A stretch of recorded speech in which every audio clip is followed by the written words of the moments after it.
type of sense, but that whole idea of having very little to work with here's the contrast is that, like, "Oh, we've got so little." It's like, "Nah, you if you wanted to get something done, you would get something done," you know?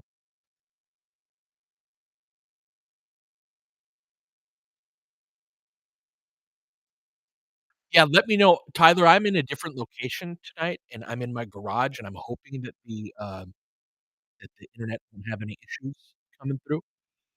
If it does, it might be a little bit of audio choppiness. I'm buying, I it's gonna show up, tomorrow, I think, so I should have it ready for the Thursday game. But I'm getting one of those, extenders. 90%? Alright, 90% isn't good enough. That's, alright. This is what I'm gonna do then. It keeps cutting out. I may move this inside.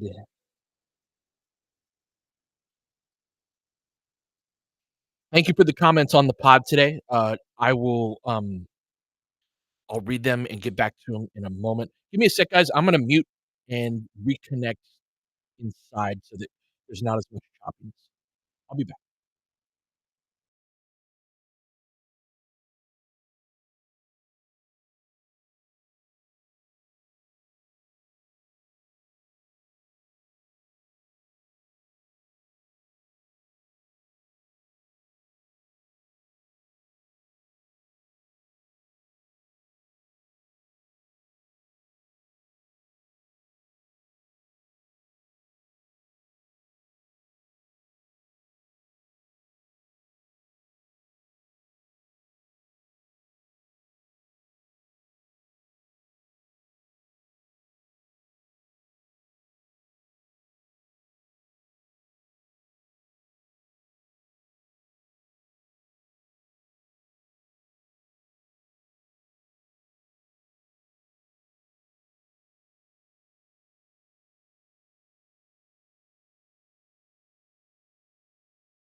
Alright, we're back. Can you guys hear me okay?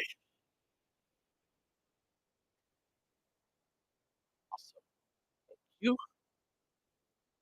gonna improvise this tonight. Let me scroll up. Ren's thinking about the pod today. I think the front office are purposefully choosing middle. I do too. I don't think their priority is to build the title team. Jeannie's making main money is the Lakers, and she wants to keep the stars because they make money while knowing they can't win a title. I think that's correct. Simply put, I think that's correct. But that's a pretty shit position to put the fans in.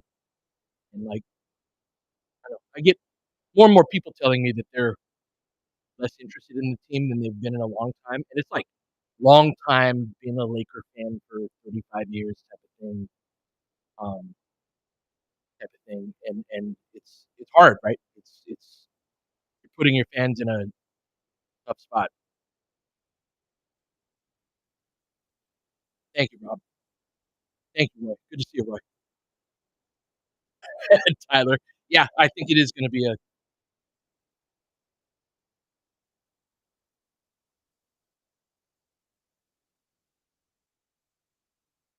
yep, like the point DMR of the Lakers only looking for bargain trades since the initial Westbrook trade. Think they are terrified to lose a trade now.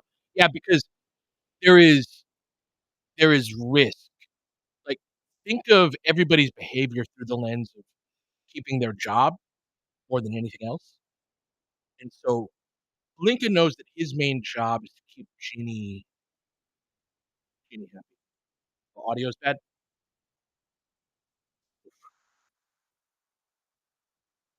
Heading in and out. All right. Give me one sec.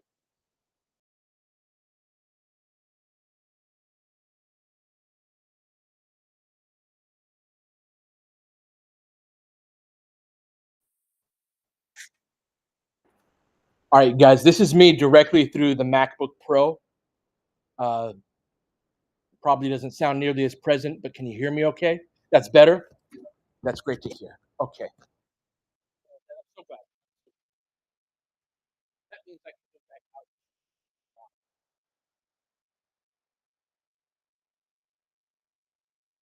to your home setup, trying to navigate my mom moving in.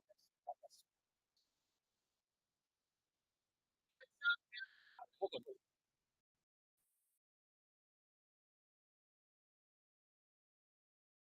One second.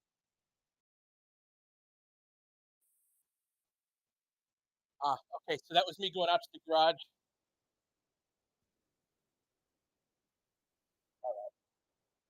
I will stay here. Is this better?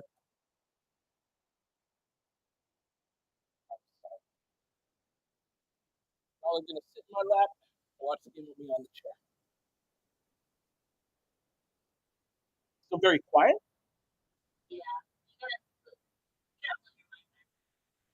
Hold on a second.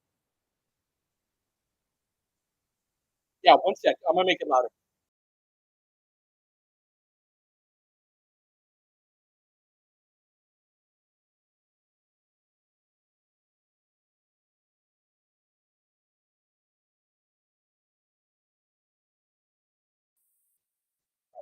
Louder? Yes, just like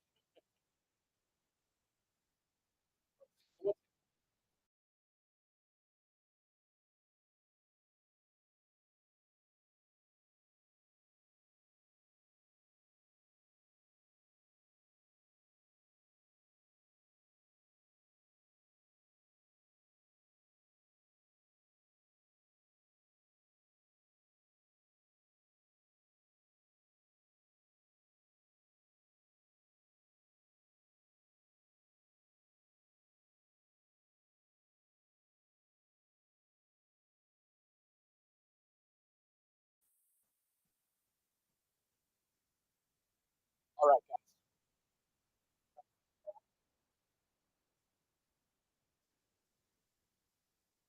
Am I louder than I was?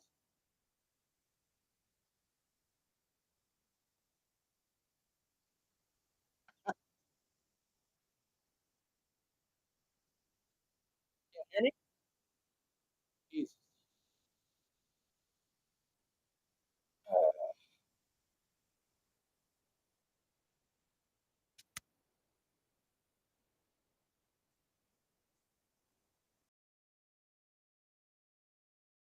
Mic check. One, two, one, two, three. Lord have mercy.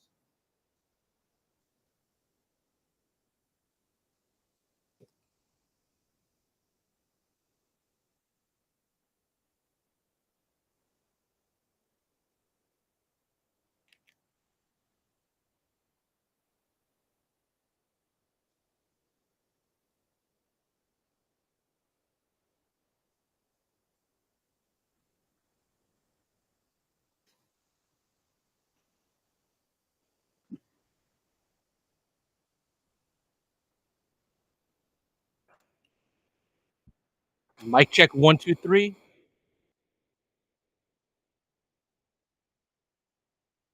All right. This is the best it's going to get tonight, and we're gonna probably gonna cut in and out a little bit. Sorry about that. Thank you for bearing with me. Hoping to have it answered by Thursday. Both of these teams stink so far. No score. 10:38 left. Ron bumped, kicked it out, swing. One is through for Max. Get us on the board. In and out.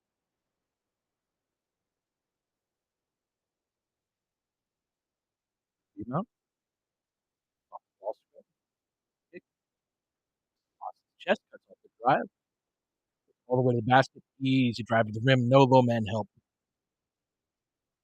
Too easy for Koulibaly.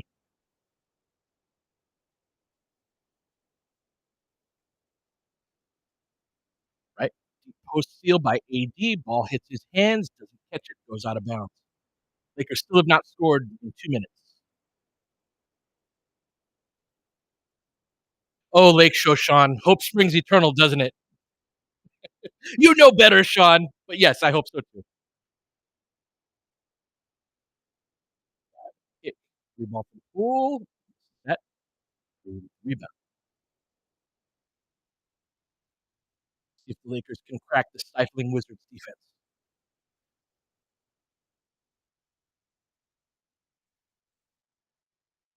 Switch that. So they go into the post to AD. Double.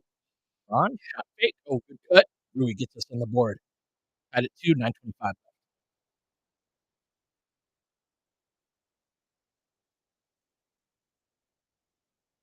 Five and a bump and an and one for Poole. Interested to see how Max does on him. I very much like Max on smaller guards. Poole has a level of shiftiness rather than just pure speed that I think, along with being fast, that I'm curious to see how Max handles. AJ, I like the Phoenix trade. I think it's a very creative way of, you know, looking for solutions when they have no assets.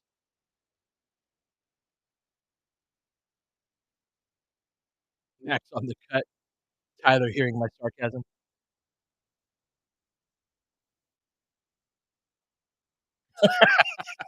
Touche, Mr. Blue.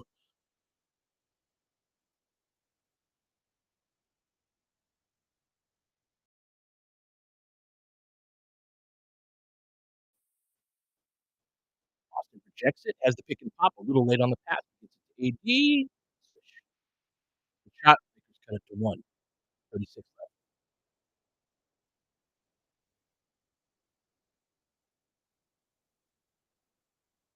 Cool.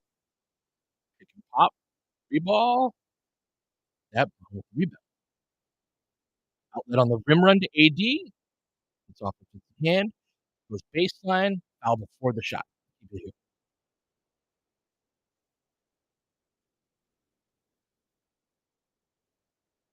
Tyler, you had made a comment a moment ago, something like, about being like 80% there on the with the pod and wanting to make a move, but also very much understanding not to overpay as Austin drives, gets that blocked. Keep it here though. That I want to talk about next uh, commercial break because I agree with you too that it's not just something like, hey, just do whatever, do something. That's not the idea, and so I want to talk about that more. Flex offense, good move by LeBron, easy jumper from AD. Good to see. Yeah, so they were running flex cuts there. That was interesting, and they overplayed the cuts, leaving AD by himself. Lakers take the lead. Hank Kuz pivoting on Rui fades away. Air balls from about 8. Ball screen. Reject. Screen. Oh, that's off glass. Count it. Thank you. Lakers up 11-8. Little run here. Lakers up 7:40, 7:38 left. Max chasing. Poole loses him. Recovery. Nice play. Good putback. Double jump by Kuz. Gets the putback.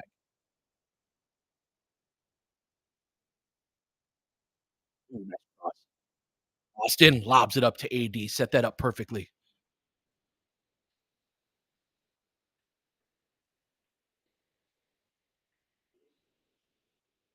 Oh, is the that might be it. It might be.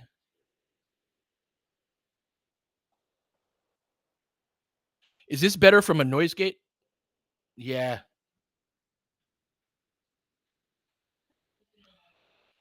Okay, that might be it. That it might have been the gain was too high on the internal settings. Is it way better? Ah, thank you guys.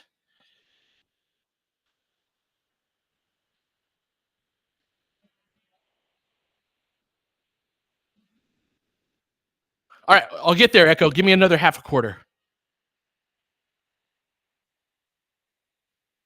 Thank you guys for sticking with me and not just tuning out.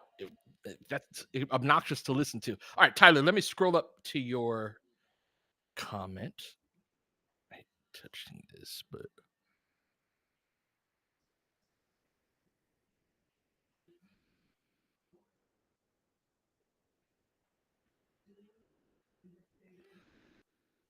trotting out one of the most talented starting fives in the league, but everyone is playing lesser than their ability. There is a degree of parts being less than the sum.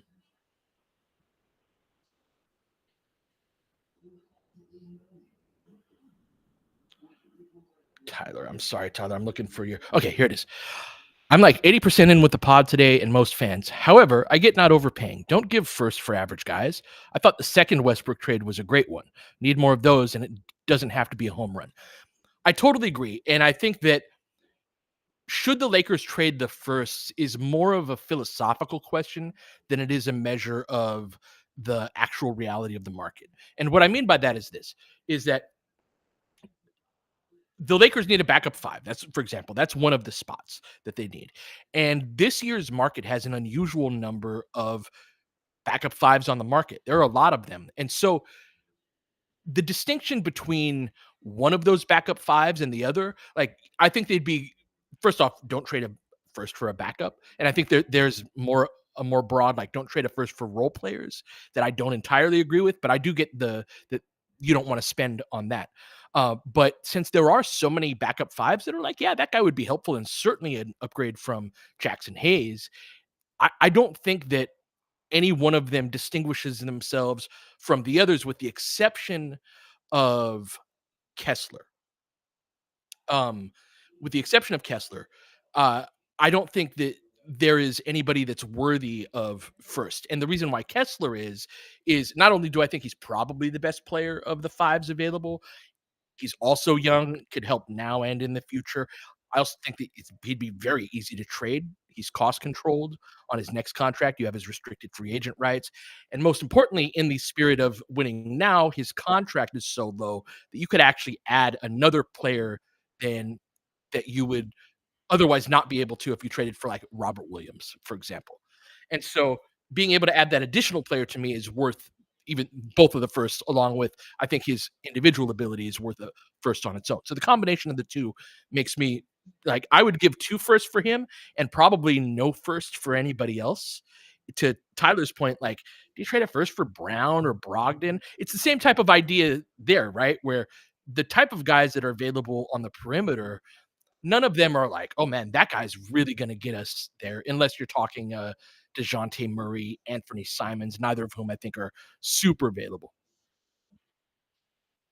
Exactly, DSW. Brogdon a first for Brogdon would be crazy, and so that is sort of a yeah. Austin gets both free throws. We're back at it. Lakers up 15-12, getting some rhythm after a slow start. Lakers in a zone, running more of that. Give up the jumper in the middle, easy money. Nice shot by Sarr there. Austin with it. Top to AD. Over to Bron. You switch that, a lot of switching. AD goes over the top, can't get it to go. Poole, guarded by Rui, hand up. Oh, steps back. Can't get it to go. Gave up inside position, but misses the putback. Over to Max, up top to Austin, swing to LeBron, steps into it, three ball. In and out. Good rebound by AD, taps it back out. Austin keeps it over to LeBron. This time, nope, that one's a brick. Rui can't corral the rebound, going the other way. Lakers up 15-14, 5:35 left in the first. Kuz dancing with it, steps through after getting Austin in the air. Kick, three. This is short. Rui with the rebound. Hands it to LeBron. Outlet over to Austin on the right. Woo! Nice crossover. Lays it up. Misses long. Damn. Kuz clears the rebound. AD picks him up. Racks it middle. Wild shot. Go crash into the floor. Everyone's okay, but I think we have a foul.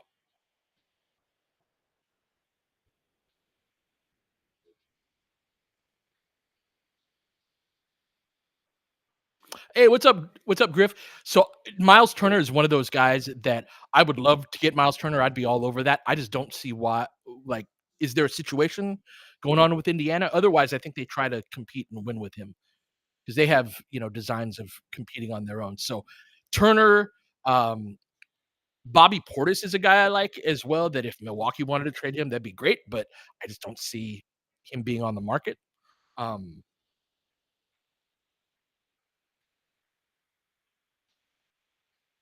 oh, interesting, Alex. Why don't you like, Portis?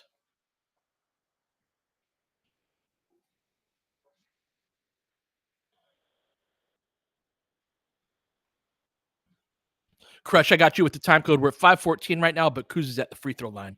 So once we go live again, as he misses the free throw, 5, 12, 11, 10.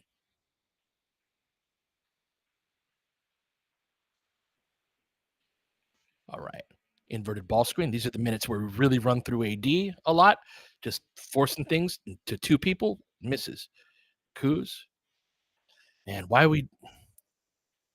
Oh, AD erases that. Nice block. Max going the other way. Tied at 15.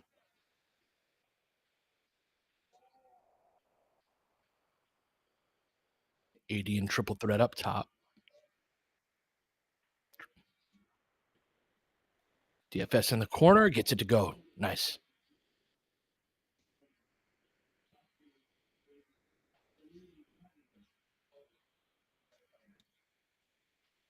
Drive, kick, three ball. Misses short. Poole gets his own. Lets it go right away. Doesn't get that to go. AD outlet. Rui streaking up the right sideline. Racking it on three. Just a terrible decision. Gets blocked. 1-on-3. Going the other way. Drive, kick, shot fake. Kuz. Sidestep Euro. Can't get the lefty layup. This is an ugly basketball game.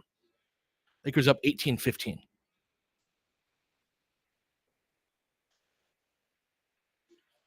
Gabe in the game. Comes around the double drag.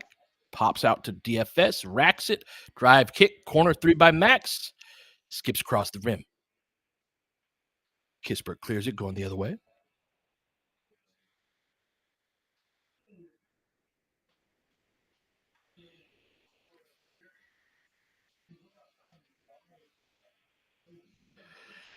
Yes, thank you for the help with the audio, guys. I'm so sorry about that. I didn't realize that had gotten turned up.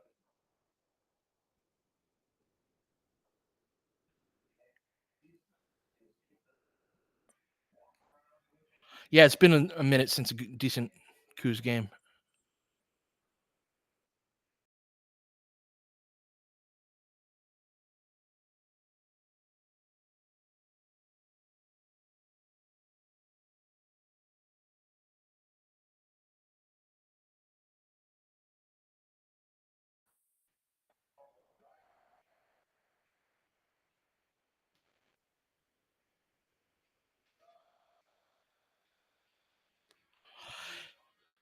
Yeah, AJ, I think part of the reason why Portland has held on to Time Lord has been a hope that they could get more than a couple of seconds.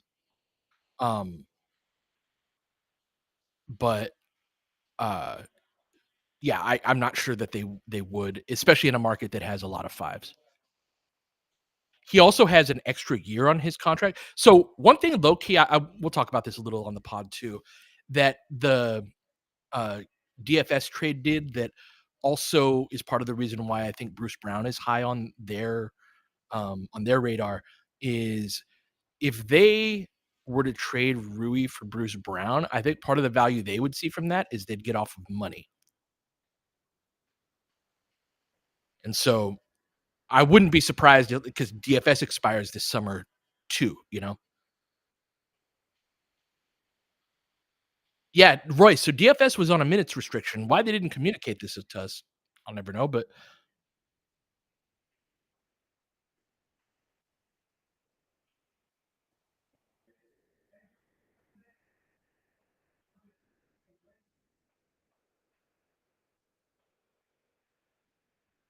yeah, our Lakers. So like, I'm I don't l- I keep going back and forth on Brown. Um, I yeah, the whole idea is like, can you play these guys to get? We have multiple guys too. I kind of wonder, is Vando not sort of our Bruce Brown?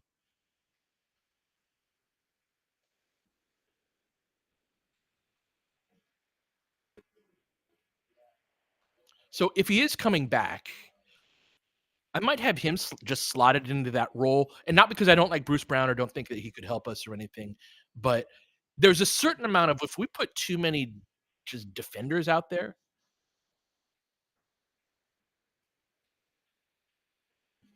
Yeah, exactly. Exactly, Keezy. More like playmaker, shot maker types. Yeah, I'll get more into it in the pod tomorrow. Drive, kick, open corner three, close out by Jackson. Good contest right there. So, see, that's an example of Jackson. If he can get his momentum going forward, he can close distance very quickly. It's the one thing he does fairly well on defense. Gave off the double drag, but he isn't a threat at all. DFS off motion. Nice shot. Skip pass, Kispert swing, all the way around the horn. Drive, kick, three ball. Max with the rebound. Yeah, Tony, DFS movement shooter. That was like, hey, look at that. But yeah, he's much more comfortable laterally than some of our guys. Drive kick. Oh, in and out.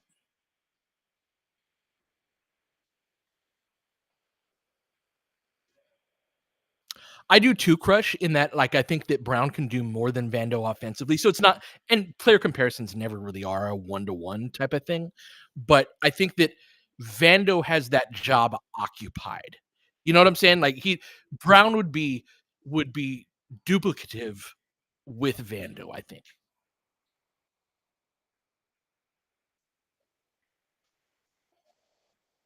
All right, ball inbounded.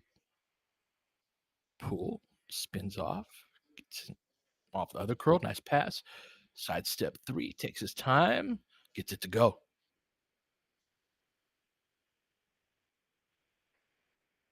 Oh, Momo, I could see that too. Yeah, Vando is the starter. Oh, way too easy. AD gets all the way to the hoop. Lakers up 23-18. 2 minutes left in the first.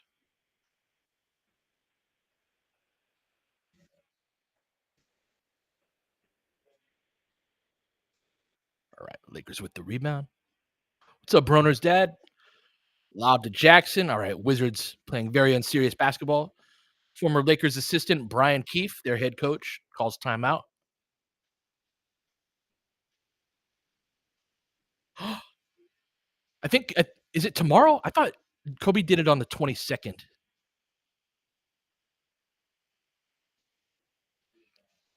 Yeah, the two big lineup, especially with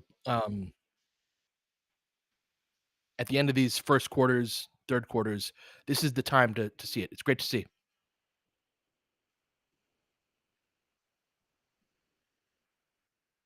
Oh, that's an interesting question. Is there an addition by subtraction trade out there? It's hard to answer quick trade questions like that on the spot, but it's basically like a do we have somebody that getting rid of them is gonna I don't really think that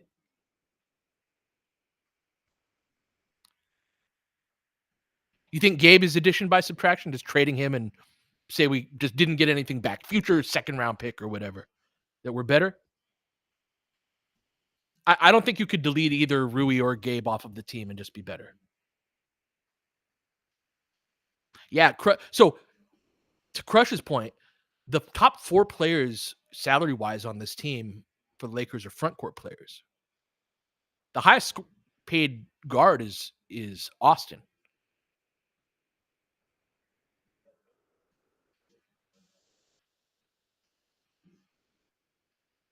Tyler, I do think Gabe's game is more sustainable. Like, I think he's gonna be basically the same guy in the playoffs. But do you get $11 million worth of player out of Gabe? He's gonna have a lot of nights with the 2, 4 points, 0 points. They get into the pocket. Good defense by DFS.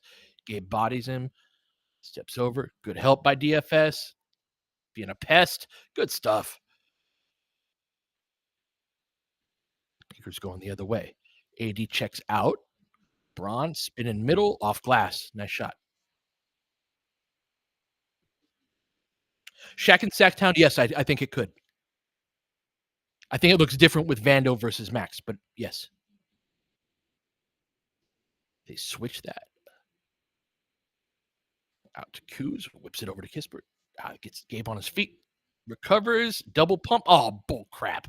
What a bull crap shot. Boo.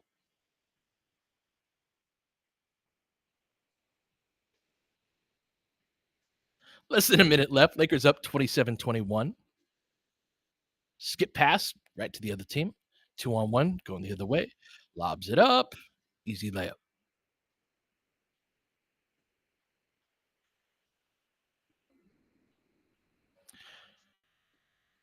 Austin, some ball pressure. Crosses him over, bumps him off.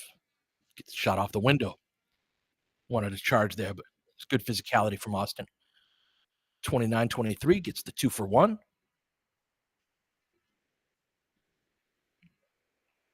Wizards keep it up top.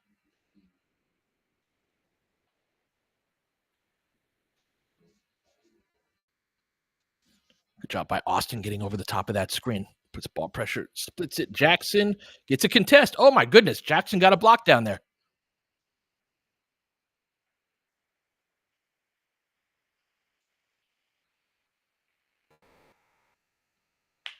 All right, going to be a shot clock violation.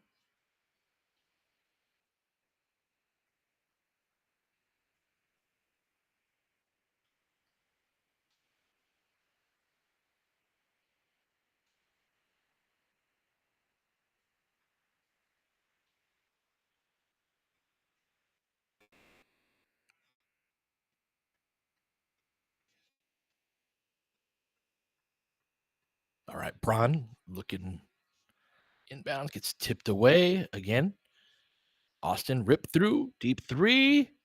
Can't get it to go. Lakers take a 29-23. Oh, we got fouled? No, let's go.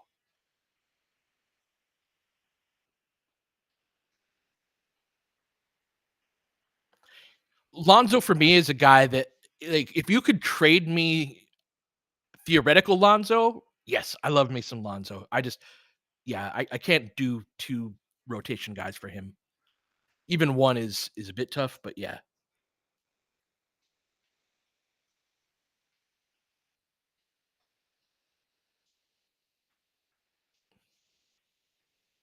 So Rob, I think Braun and AD's health the 2 years before last year helped them kick the can down the road. So, like, last year, they were mostly healthy. They've been mostly healthy this year as we get a challenge.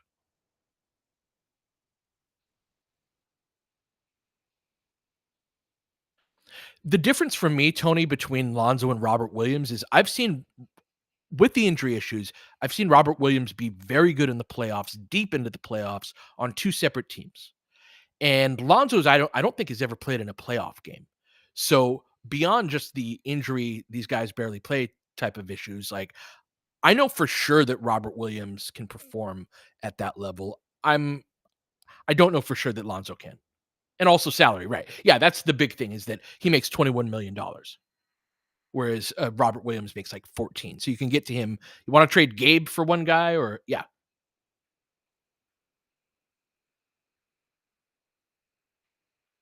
Well, Romo, I think Wood have to be out declared out for the season to be eligible for disabled player exception, I believe. Yeah, Tyler, I have watched Sexton. He's a guy that I want to like, and I wanna be like, "Hey, he would help us." But every time I actually watch him, I realize that I like the idea of him way more than I actually like him as a player. Have you watched him? What are your thoughts on him?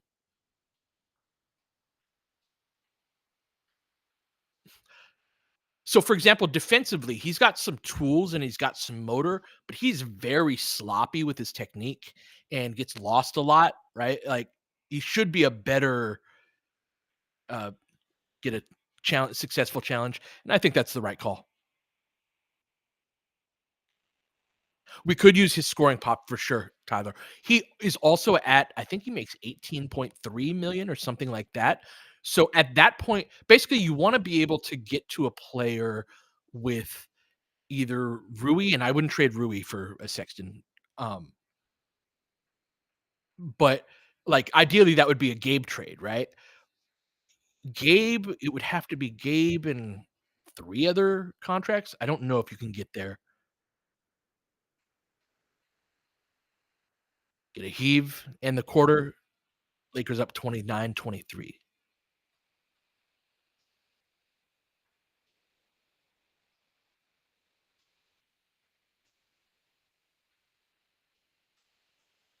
Oh, I misunderstood your question, Rob. Okay, I'm asking you if you think them being really healthy has helped avoid the all in or blow it up combo. I see. Where like if they had you're asking saying if they had the injury issues of previous seasons, would it be easier to yeah. Yeah, I do. I do think that's complicated matters. And I think that they've wanted there's also a degree of I think conflating the regular season with the playoffs and conflating early season LeBron with later season LeBron. Basically, I don't think they want the responsibility of trying to put together the best team that they possibly can, lest they make another big mistake that ends up burning them.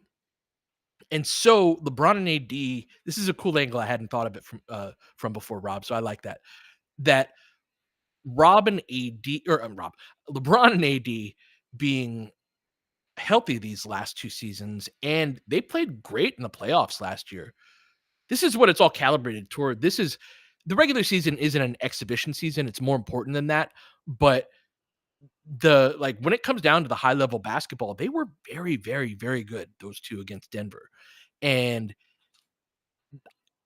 yeah, I think that they have wanted LeBron to be too old for a minute, you know what I mean? So that they can like, "Oh, we're just gonna let this run its course and keep the picks, and, oh, look, we drafted Bronny, and isn't that a nice story?" And all of that, that I think them actually being very good in the playoffs gets skimmed over by them, and their regular season games where it's like, "Ah, there's AD going 5 for 14 tonight. He's getting older," right? Like, yeah, it all of it is very eschewing the responsibilities of building the best team you can.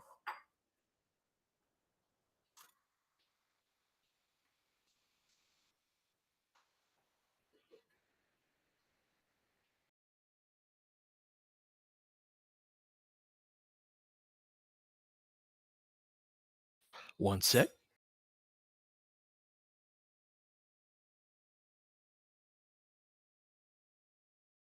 All right. We're back at it. Comes off the cross screen. All right, pick. Oh, almost gets it. Gabe, little floater in the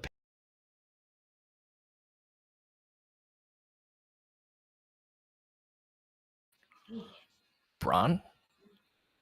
Run to the wing. Austin keeps it. Ball fake. Out to Jackson. Hands it back off to Austin. Good skip read. LeBron all the time in the world. Look at Austin making the skip pass read more and more. 32-23. Lakers up 9. Top to Valanciunas. Topic of discussion for sure. He should do bad things to Jackson. We'll see. Valanciunas with the bump. Jackson gets back into it. Runs right. He had the right idea. Just don't run into him and you'll strip him. Oh, Jackson.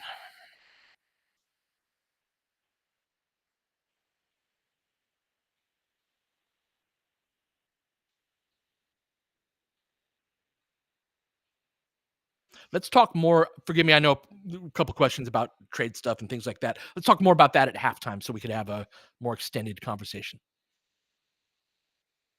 All right. Lakers in a zone. Valanciunas faced up on Hayes. Bump. Double. Over the top. Gets it to go. 32-25. 10:52 left. Austin curling off the screen. Hands it back off. LeBron lobs it up. Jackson gets fouled and go to the line.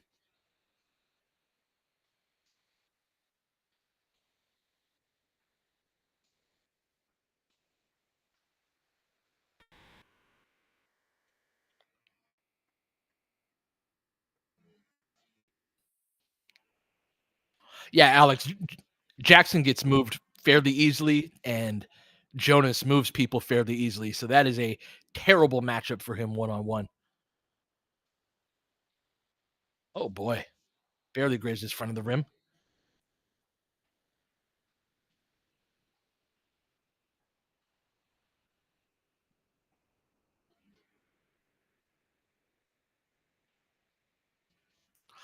Our Laker, Rui for Lonzo or Vooch, easily Vucevic.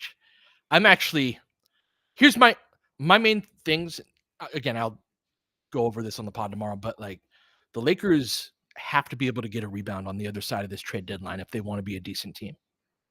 And they also have to not be scoring 102 points every time they play a good team. And so I know this is very simplistic and reductive. Vooch can rebound and he can score. He can really do those things, and he allows you to play a too big look. I think he would start. Yeah, exactly, Griff. I think that's kind of what you'd be looking at. And so I know Tony, he is in the argument. That's the thing is there is no, and so that's part of the reason why I think you kind of have to play him a lot with AD. And I think there's a certain amount of like, so Rui can guard some fours. I think that if you look around the playoffs, and I don't know, he can't guard Aaron Gordon.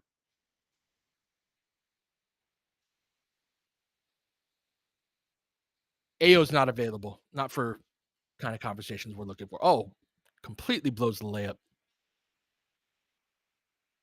Pull up three. Austin. He's been hitting his transition threes really well lately. Like the clean looks, not the forced ones, but the ones where he's open in rhythm.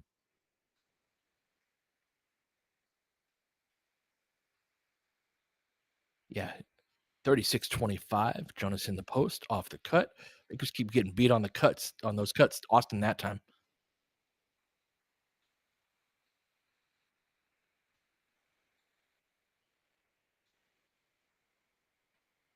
Braun off the double drag up top. Shot fake by Austin. Racks it left. Steps back. Picks up his dribble. Lives to fight another play.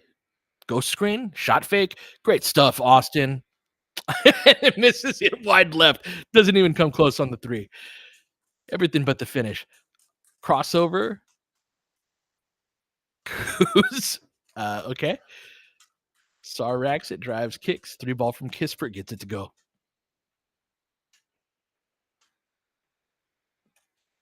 6-point game. 36-30. 9:16 left.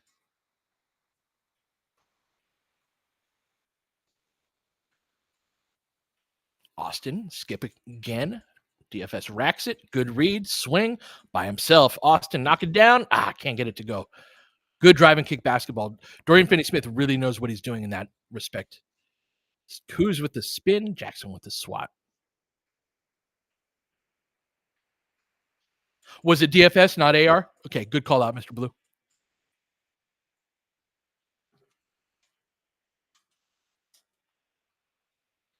Crush, are you talking about the Kispert three? Not if he was guarding Kispert, if he had responsibility out there. Yeah, he shouldn't. No, he shouldn't have been that deep. Handoff. Oh, good reversal. Pull up jumper. Misses short. Good box out by Jackson. Dalton into the game for the first time. Jackson on the cut, into the corner. DFS pulls it back. Up top to LeBron. Calls for the screen. Wants it from Dalton instead. Ghosts it. 3-ball. Left wing. Come on, Dalton.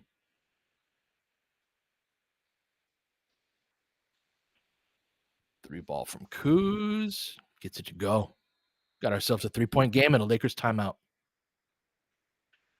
Yeah, Lakers have been getting excellent looks, but have missed several of them last couple minutes. Yeah, learning about the consistency of his shot or the reliability of his jumper has been interesting. Very streaky. That's why in part the 1% shooter stuff from JJ. I don't know. That said, this is not uncommon from a rookie of any style. But yeah, it's hard when it's a strength of a guy's game and then it goes away.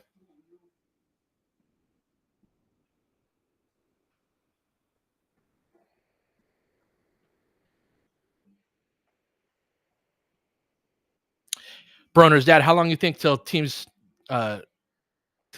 it'll take teams to adjust to make DFS score on that drive and kick? Yeah, I mean that's something that he's certainly looking to pass. This is a good observation on that.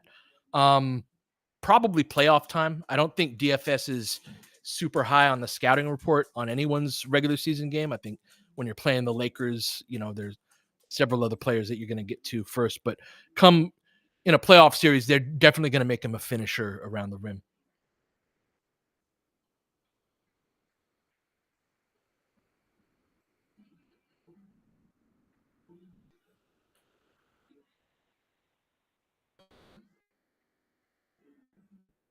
Yeah, DMR, good point. Might not have the legs at this point.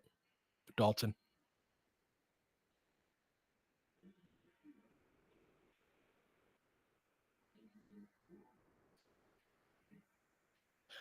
It's a good call out echo about JJ's shot. And that's the thing is whether you're there's nothing more fickle than jump shooting in basketball. It's part of the reason why teams don't, a lot of teams don't love to build around it is because, it can come and go. But you need it, especially in this NBA. And so yeah, the inability to do that has been tough on Dalton. But yeah, JJ, that's going to happen for players, even if that's their strongest ability. You know, Revive Mark asked, do you think the Lakers would trade AD post Braun era to gain some picks? Because I think we could get a really good player in the 26th draft. I do think they would consider that. Yes. Yes, I do. There is whenever the topic of, okay, you've decided the LeBron and AD era is over. Now what? And I've talked about trading AD, and whenever that comes up, there is rightfully a contingent going, wait, you want to trade Anthony Davis? That's crazy. Let's talk about that next commercial. Lakers back at it, 36-33. Horn set, deep post steal by LeBron, easy money. They've been running that play well, that little high-low against teams that want to front the post.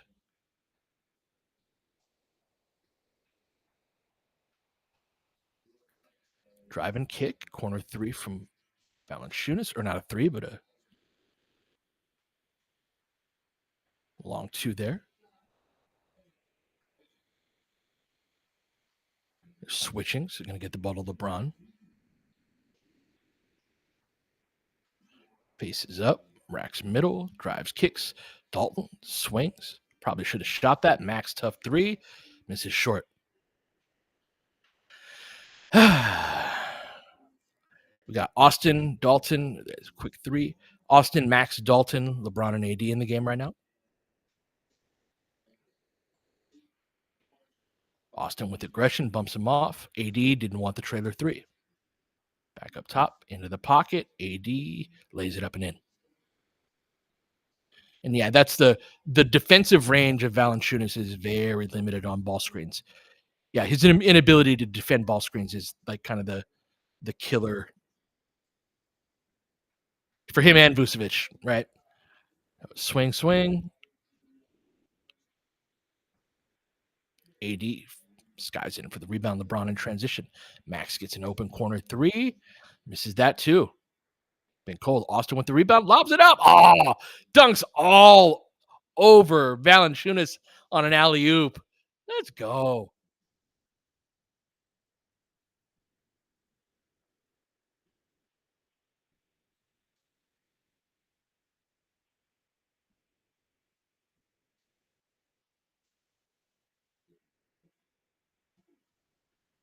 Yeah, Max hasn't hit a shot in a minute. Yeah, also Valanciunas can't jump. So he's got limited range on the ground and limited range in the air.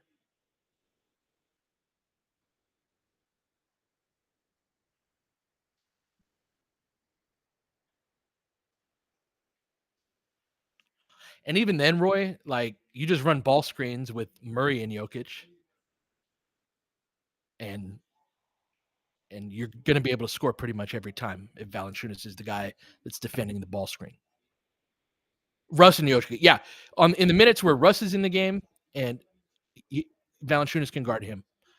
Lakers in his zone. They get into the pocket. Jump hook over the top. Dalton clears the rebound. LeBron racks it. Spins it up and in. Didn't think he was going to get that. Lakers push it back up to 10. Timeout Wizards, 6:05 left. Look at LeBron dunking on people in 2025.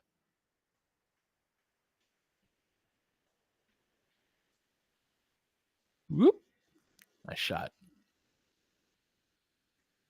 Thank you for the reminder. So yeah, the AD rebuild talk.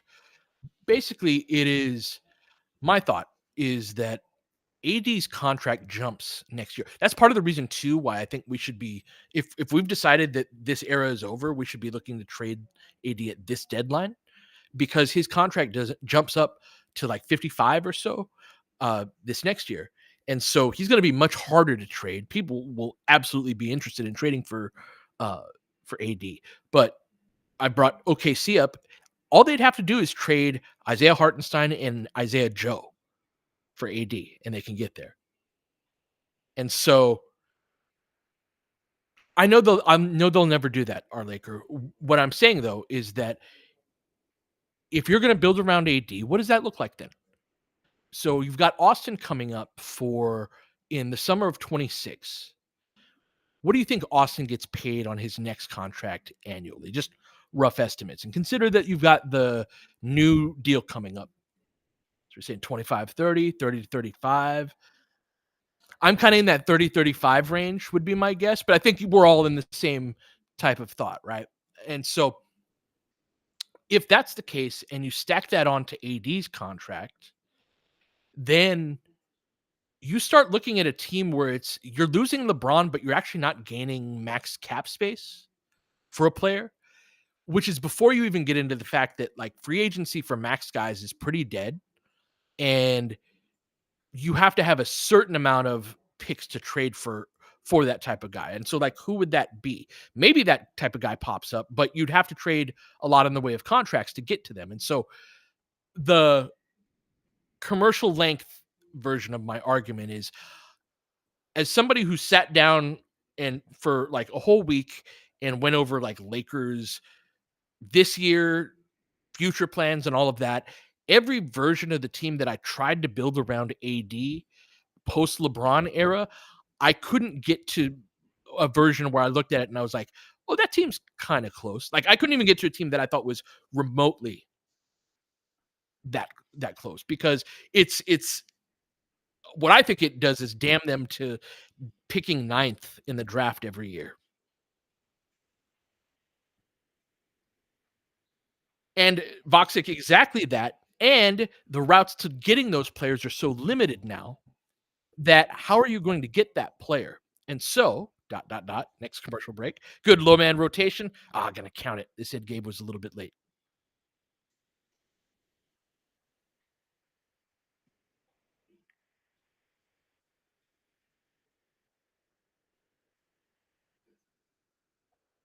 Oh, Gabe took a shot on that one.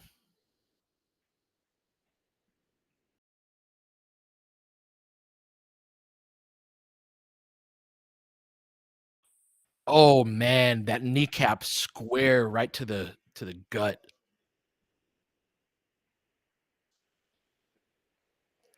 Is that the solar plexus? Oh,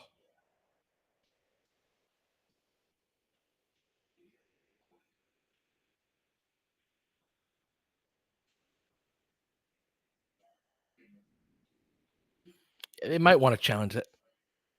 So I think the rule though is he has to have landed before. Is it the gather or is it when he elevates for the shot?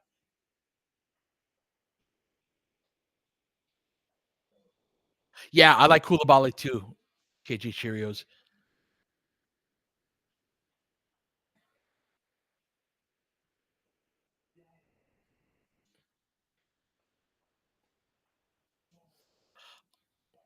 All right, where were we? Oh, on building an AD team, a team around AD. And so the um I think the worst place you can be in the NBA is in that middle.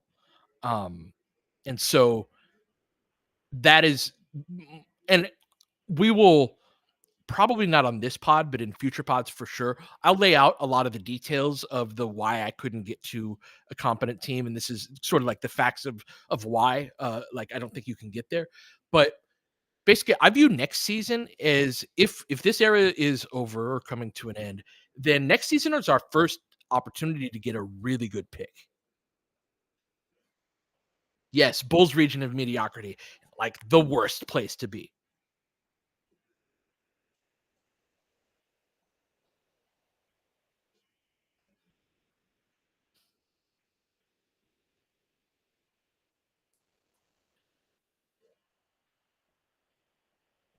That's right, Chocolate Thunder. Is Lakers lose the challenge, they get the 3-point play. Lakers up 45-38.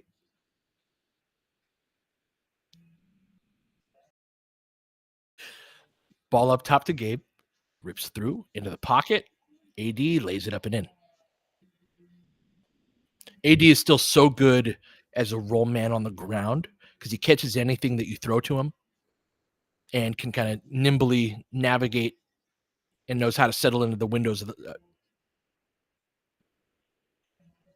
AD on the hedge. Back out up top. Koulibaly racks it. Good contest. AD clears the rebound. Or was that Sar? My bad.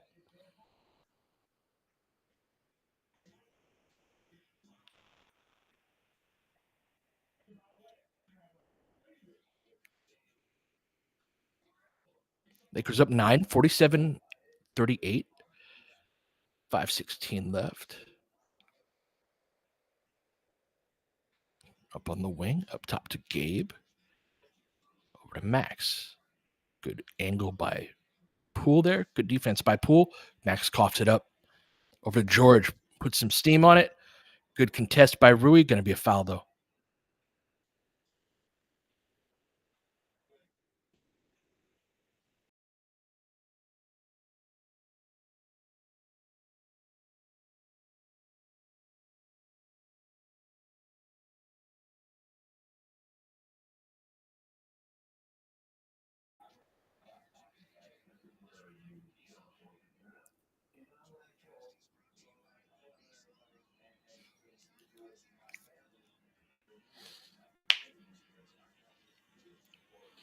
All right. George gets him to go. 8-point game.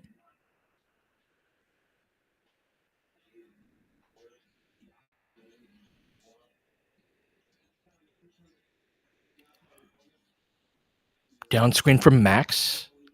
AD keeps it, spins middle, steps back over the top. Can't get the roll.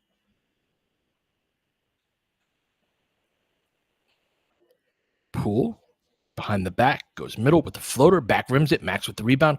Quick outlet to Dalton. 4:27 left. Dalton keeps it, racks middle. Oh, eats it. Got to try and dunk that. Kispert gets his steps, but misses short. Rui with the rebound. Lakers slow it up. Over to Gabe. 4:10 left.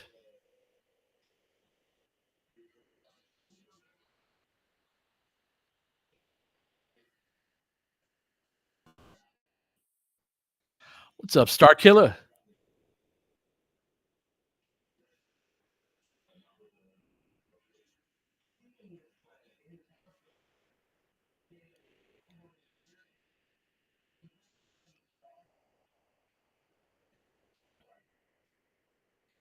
Up top, AD hands it off.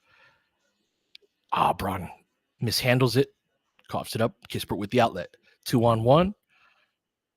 Good contest by Max. Great job on the 2-on-1. Outlet to LeBron.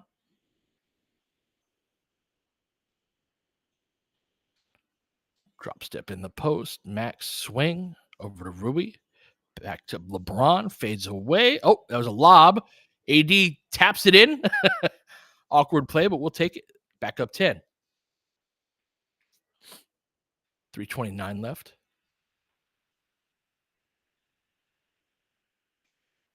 Max pressuring. They switch that. Sar racks it, bumps Max, spins middle, lays it up and in. Nice move. Really good agility by him right there. Braun picks up his dribble on the double. Rui flashes middle, spins back middle, gets fouled by Kispert.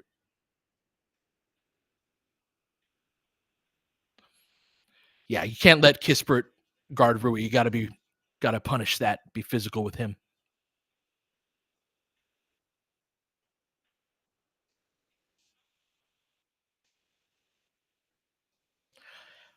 Yes, Echo. Some of the best hands from a big man in NBA history.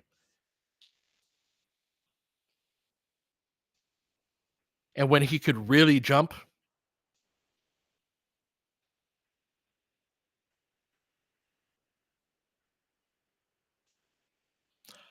our Laker, they can't sustain it.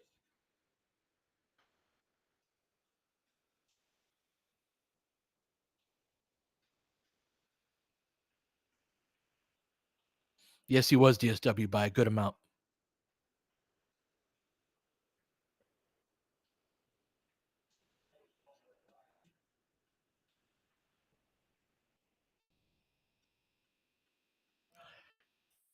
That's right, Mr. Blue. Expiring contracts are a different level of asset than somebody with a year or two on their contract. Back up top, Lakers in that zone. Ball fake. Three. Koulibaly misses it. DFS over in the corner to Rui. Racks it middle. Eats it again. Nice block by Sar. Ball gets deflected. Man.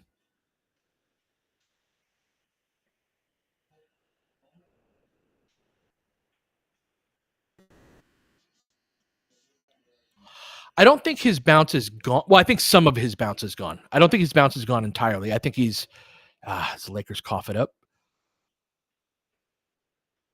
Poole gets the trailer three, and it's a 6-point game. Yep, that's right, Shaq and Sacktown. No one's going into his chest, giving him all sorts of space to utilize his length.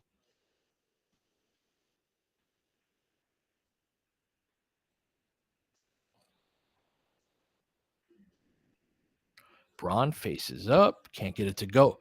Back rims the three. Poole will pace out of the backcourt. 2 minutes left.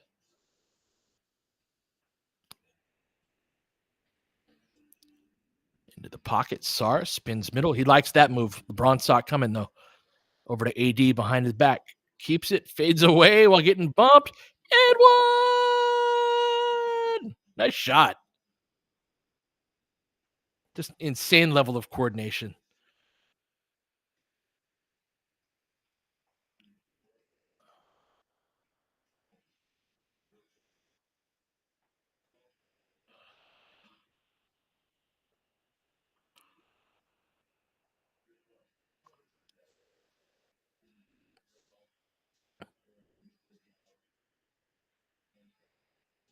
AD up to 17 and 8.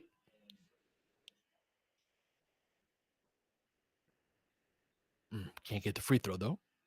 Lakers up 8, 52-44. 140 left in the second. Lakers stand in that zone. Oh, who's that? Carrington coughs it up. AD up top. Over to Austin, patient with it. Waits, hands it off to LeBron, lobs it up to AD. The Lakers get a very unsure layup in transition. Lots of ball fakes for a transition layup on a rim run. Jay Griff, hold that thought. Remind me of what his quote was next timeout. Lakers get another steal. LeBron kicks it out. DFS for three. Let's go.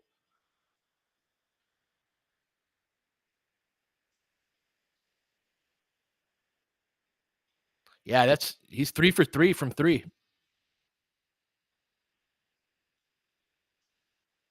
Get that block. Oh, come on, Rui.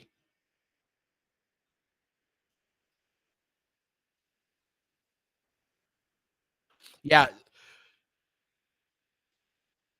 he's very Dorian Finney-Smith is very ready to shoot. LeBron, oh, you're gonna try and throw that down on the youngster if that didn't get stripped down low.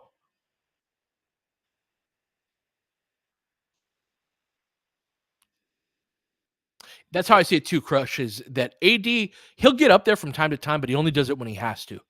Very much more committed to being a ground bound player. Nice shot fake by Poole, loses DFS.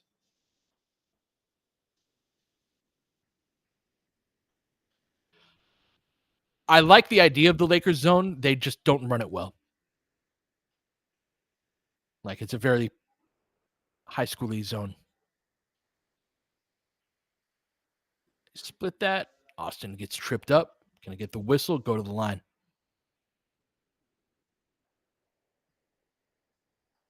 Shaq and Sacktown, I think so too. That AD being ground bound is part of the remember the injury? He had gotten one against Gobert in the 21-22 season where he'd had like 17 points in the first quarter and um, threw it up in I think it was on the elbow, right? And he landed on Gobert's ankle, and it was just like, yeah. Ever since that injury in particular, I've seen both a dip in his actual leaping ability, but really a lot more him being conservative about when he jumps. Because there are times, and this is more on the defensive end too, but there are times where it's like, oh damn, he got to that. Part of that's his length. Um, but yeah, he can still do it time to time to where I'm like, okay, it's still there, but not to the same degree. Carrington shot fake, loses his man. Three ball, misses that, and gonna go to halftime. Got a clean look, but nothing doing. Considering it's not the most serious opponent, I actually thought the Lakers defended okay in that half, but certainly not, you know, in control of that half that to the degree you'd like to see against a team like that. But let's hear what JJ has to say. They did miss a lot of shots for sure.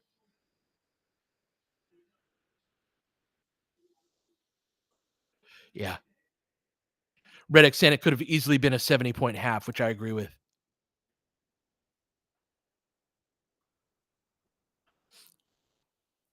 What happened with Irwin and Cuffs? I'm afraid to ask. Can I continue about the AD trade segment? Yes. Mark, where did I leave off and what like do you have a specific within that topic something that you're curious about? Yeah, so like the 2026 draft, for example, if the LeBron and AD era is not capable of winning championships anymore, the first I want us to build toward the next championship that we can win. And if that's the 2029, 2030 championship, okay, that I that's how it works to a certain degree, you know. And if that's the case, though, 20 we don't necessarily or probably don't own our 2027 pick. It's top four protected. So even if you have the worst record in the entire league, then you, you're not guaranteed to keep that pick. And so the like, yeah. So is 26 not a year that we should be trying to get a really good draft pick? And it's stacked too, Tony. See, I didn't know that. I know Debonsa. I don't know how to pronounce his last name. That kid's fucking awesome. I haven't watched the other guys, but that guy's awesome. Yes, Elon's gesture. Yeah. So I'm mixed on it. I used to work with a lot of kids with Asperger's. Um, and it struck me as like, but like the shit that he retweets and the like he's like super race. Yeah, let's not go there.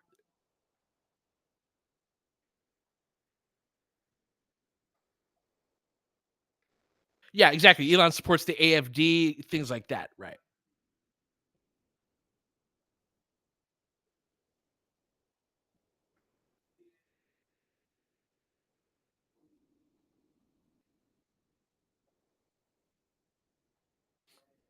So with AD, with respect to the 2026 draft, that's sort of my thought is that you can't be as bad as you would probably want to be. Like if we could get a Debonsa on the team next year or one of those other guys, we are have acquired the first major key. And so if these draft picks are so precious, these draft picks that you don't want to trade, like we just saw a trade today that illustrates the difference between a perceived high value first and bad first, right? So many of our conversations is like, oh, this cost two firsts or three firsts. And it acts as though all of the firsts are of an equivalent value, and they're not. We just saw a 3-for-1, just pure draft pick type of trade. And so, like, that splitting that up, the 2026 pick for the Lakers could be a very very good player that accelerates the whole building toward the next championship. So what I'm saying is like if that's you want to prioritize the picks, then do it. You want to prioritize the future, then do it.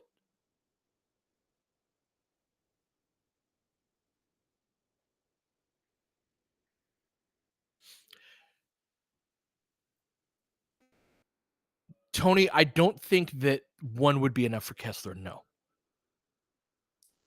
That's it, Keezy. They just want to avoid the pitchforks.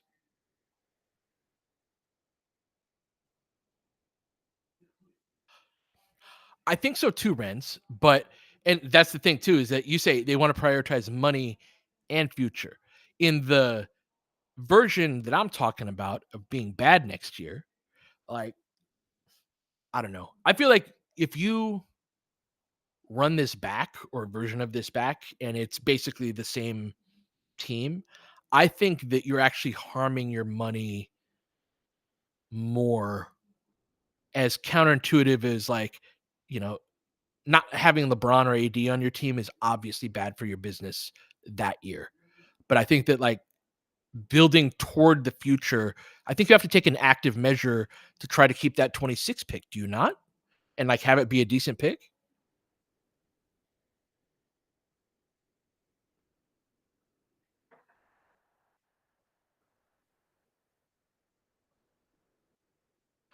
And yeah, Jay Griff, that's the whole other element of this too. Of it's like if things go sour with Braun and AD, or if other stars look at our organization.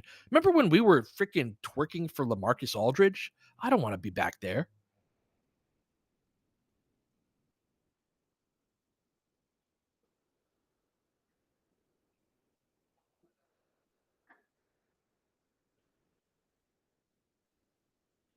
So that's where I'm at. Is it's like, okay, how is this supposed to work? How are you supposed to get back there? The easiest solution and the one that most teams do is through the draft. And so, yeah, go be bad next year, or it and like it, it's not a matter of losing on purpose, right? But it's like build around your younger players, and then you will be bad as a function of that most of the time. But be as good as you can be with a younger team.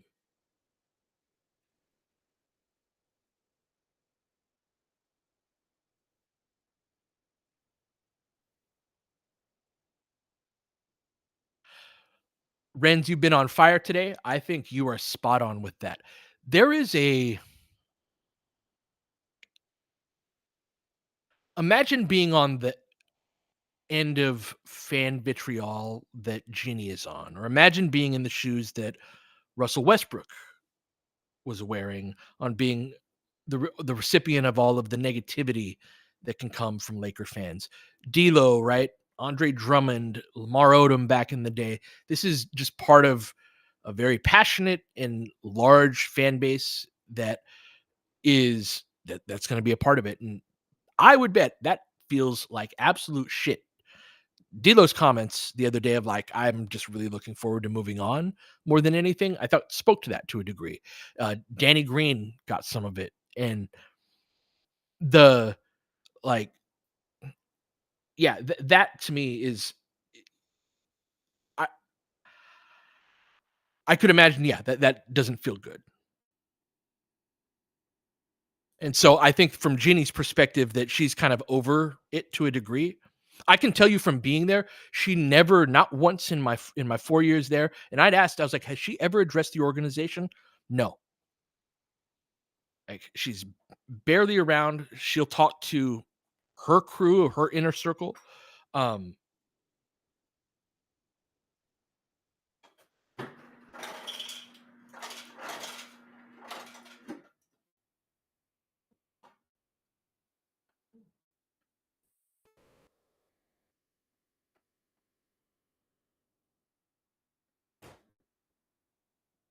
the difference between her and Jim Buss is that Jim was the primary basketball decision maker as well.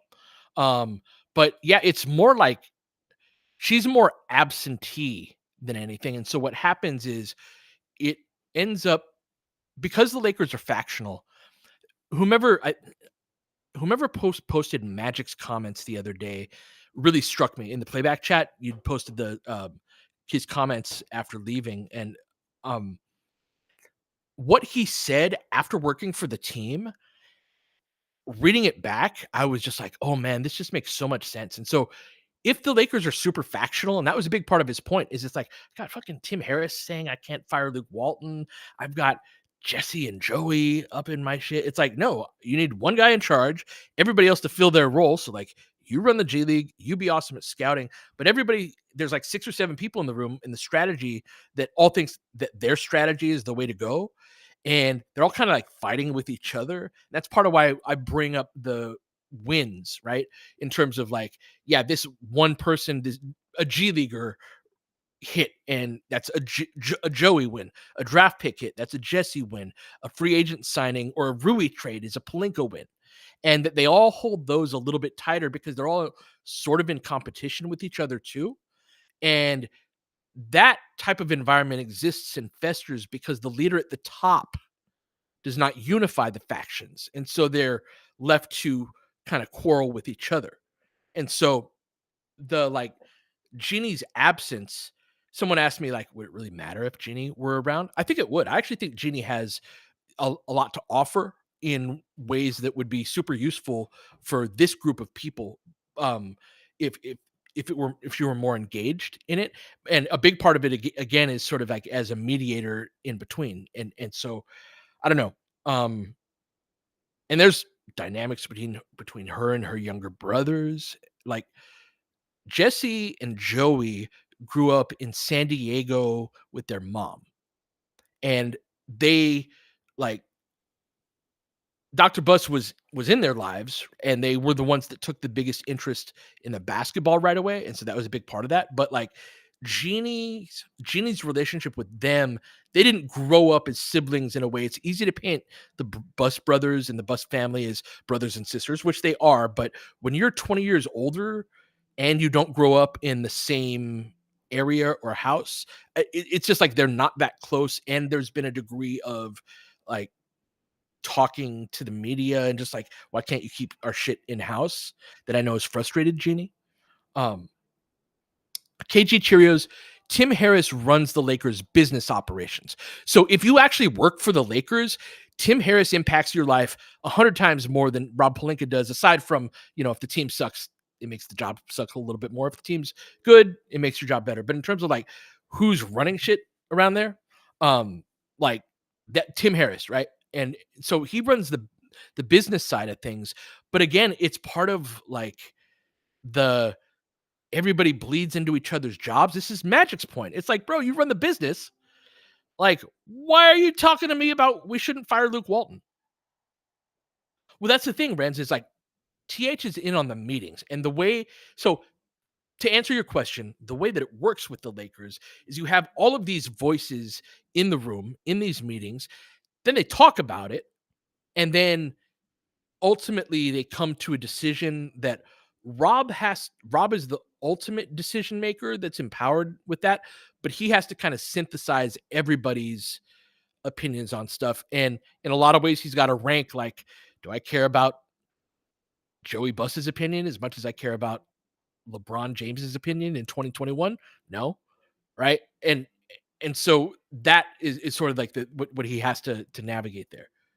But yeah, if he's in the room going like, "Oh, you shouldn't fire Luke Walton," like you're telling Matt, and that's the thing too. If you're telling Magic Johnson this, Lakers and NBA legend who had way more cachet than Rob ever will, like how are they moving with Rob Pelinka?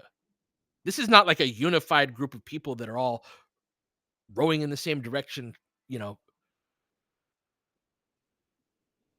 So yes, Renz, yes, Rob is both a punching bag and one of the guilty parties. I don't want to act like, oh, poor Rob, but part of the job, yes, is to sort of absorb all of the like fucking Rob Pelinka. And that's a big part of the reason why whenever like, oh, we should get rid of Rob, which I do think we should do.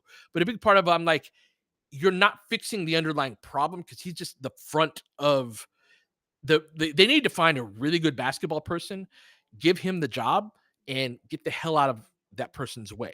The like 6-7 voices, Magic was absolutely spot on about this. That without a unifying presence at the top to hold it all together, even then it'd be hard. But without that, like you're just gonna end up being a an organization of competing interests within the organization.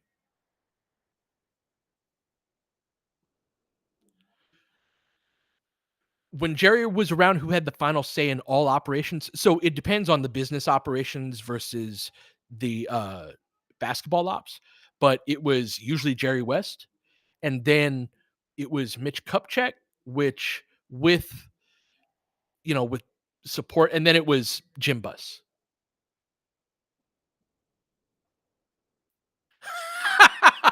Talk to him, Roy. Absolutely. I know that's not going to happen. 17. Yeah.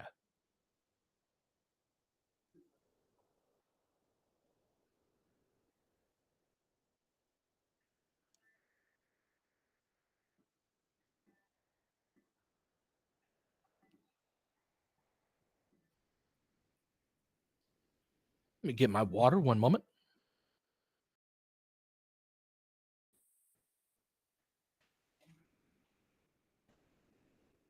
Some of that ice machine action.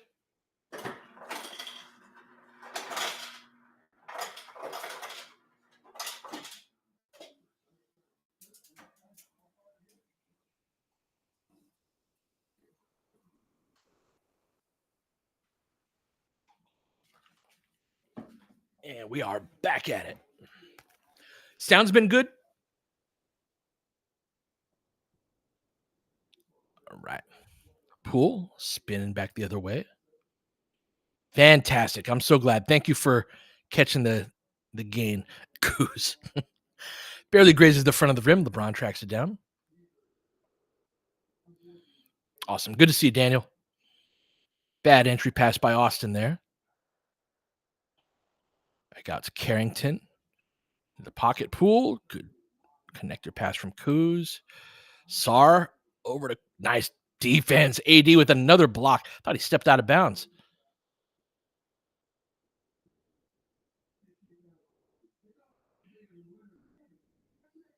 Singing with piano, my goodness. I just moved the desk out of here. I do have room. Maybe move the piano in here. I gotta start charging for shit. My goodness. Got requests. Lakers up 10.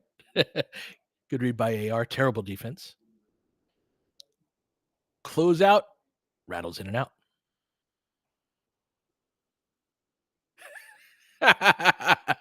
"17, run. You have to defend." Austin off of the screen. Skip pass to LeBron. Let's go. Finally hit a jumper. Not LeBron, but just like we had missed so many at the end of that second quarter. Nice to see us hit one of the good looks. Yeah, that barely crawled over the rim. It would be nice to get a blowout, please. Carrington with it. Oh, I've just frozen. All right. 2 on the shot clock. Contest by Austin. Oh, nice rebound, but he falls out of bounds, going the other way.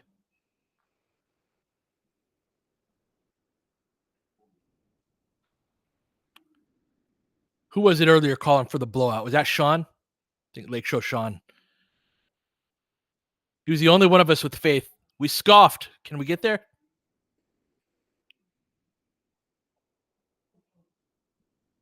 Austin off the curl. They've been eating on that good corner read. Rattles in and out, though. Carrington on the rim run. Drops it off. Kuz. Too easy.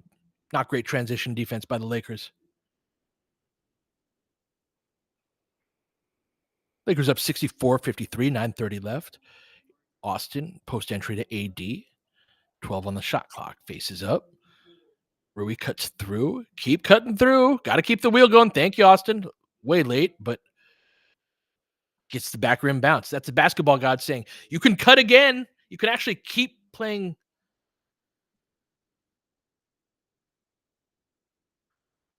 I like it, Sean. I want this to happen for you. Momentum's feeling good. The winds are blowing in your direction. Max with a crossover, feeling saucy. Kicks it back out over to AD. Going to flow back into a handoff with Max. Nope. Over to LeBron. Side pick and roll with AD. Goes middle. Drive kick. Rui fakes, goes baseline, racks it, lays it up and in. So good along the baseline and always wants to go right. 15-point game. Timeout, Wizards. Let's go.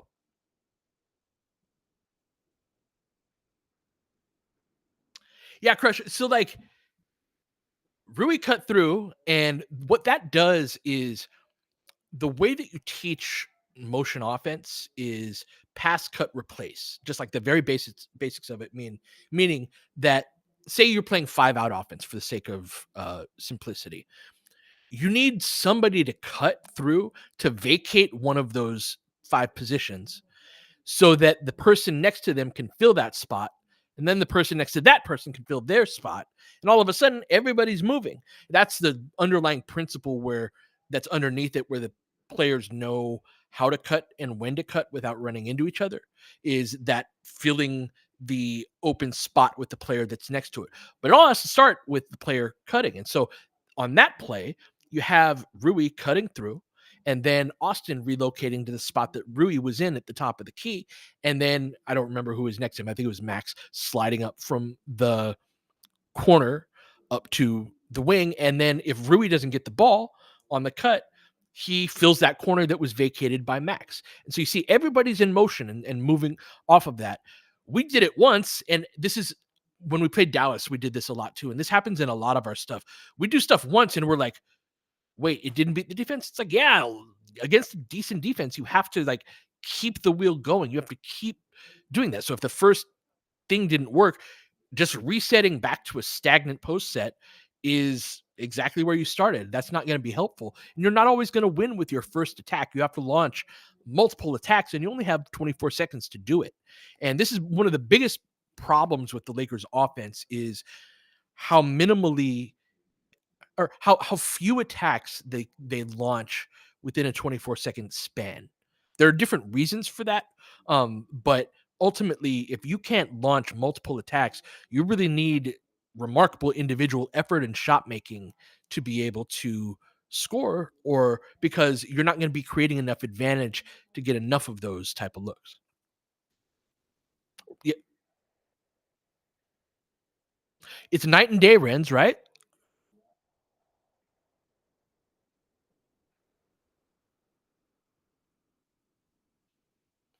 Yeah, William. The one of the worst teams you'll ever see is when this team's up big on someone.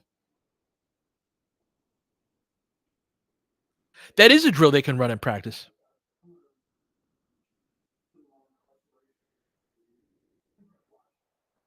Crush, what was the they're doing well on shot quality. So they're getting good shots. Oh, and hitting some of the harder stuff? Right.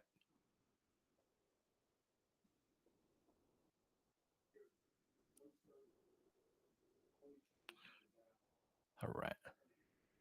Carrington pick and pop with Kuz, sidestep 3. Uh, Froze a little bit. Huh. Sorry, my feed froze. I'm gonna have to refresh this.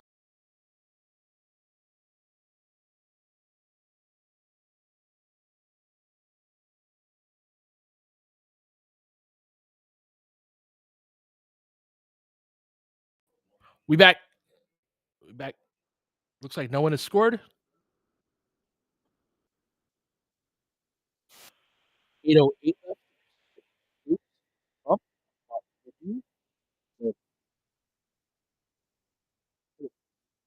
I'm sorry. I just got. Am back. Oh no. Am I still underwater?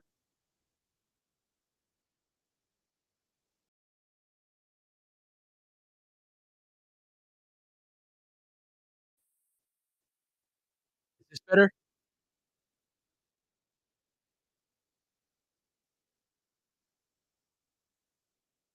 I'll be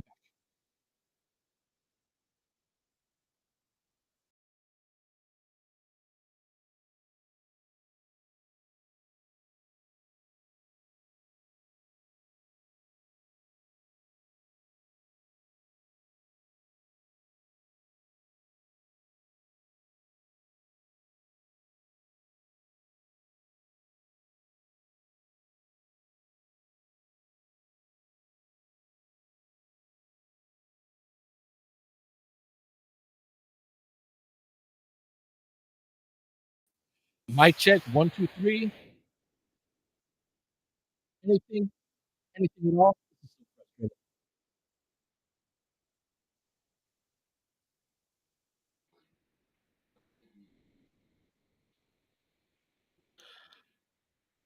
Alright.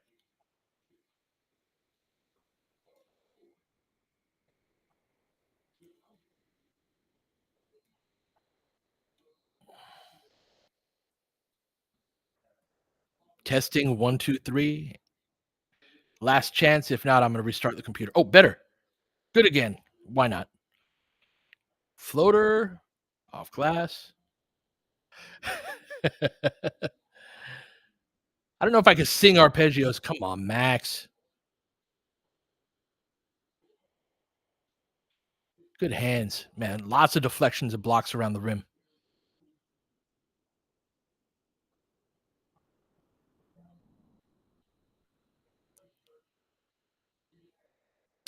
Tai Chi, I am at 6:38, but we're at a dead ball. LeBron just sat down on the bench. I'll count you in when we get a running clock again.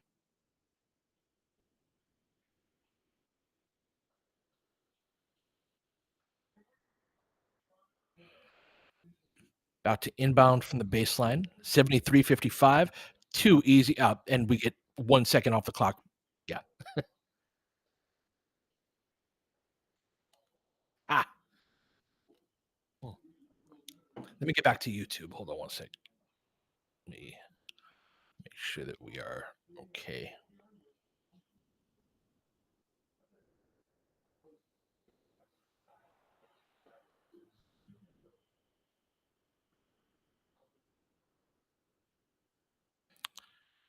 Sorry about that, YouTube. All right, we're back.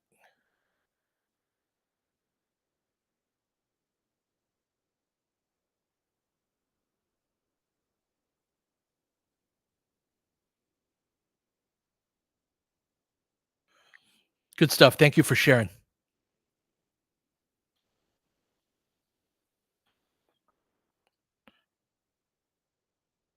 Gabe up top, around the screen, swing, swing, max shot fake, baseline.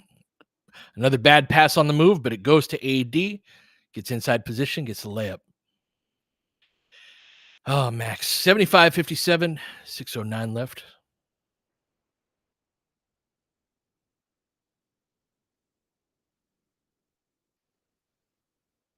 George hands off the pool, back out to Keyshawn George. Keyshawn George. George lobs it up to Sar. Nice play.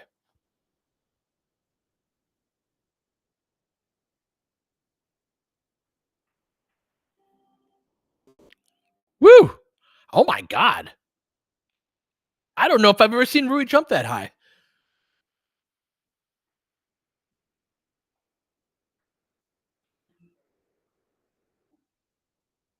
I gotta see that again. Oh, illegal screen on. Good job, Austin.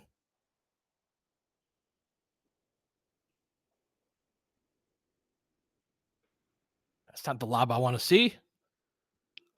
That's not the angle I want to see. I want to see him getting up. Kangaroo, nice. Double drag, hands it off to Austin. Oh, he's making that pass so much better now. He draws two, kicks it back out, keep the wheel moving. Rui looking to be a bully. Yeah. Sar's shot blocking has been very impressive.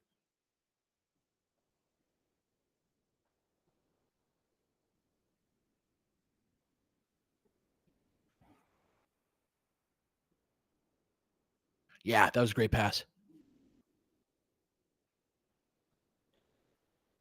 77-59. Ball up top to Gabe.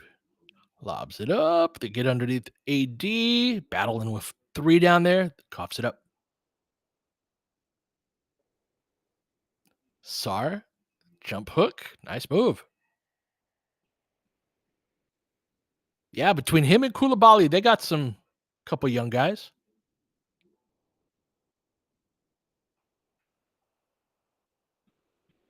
AD. Face up. Long 22-footer. Nothing but net.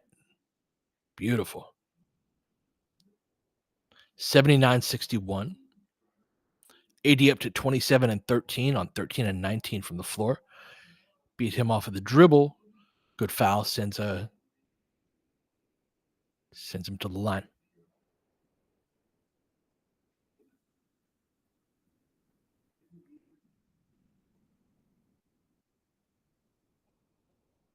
Is this the real Shaq?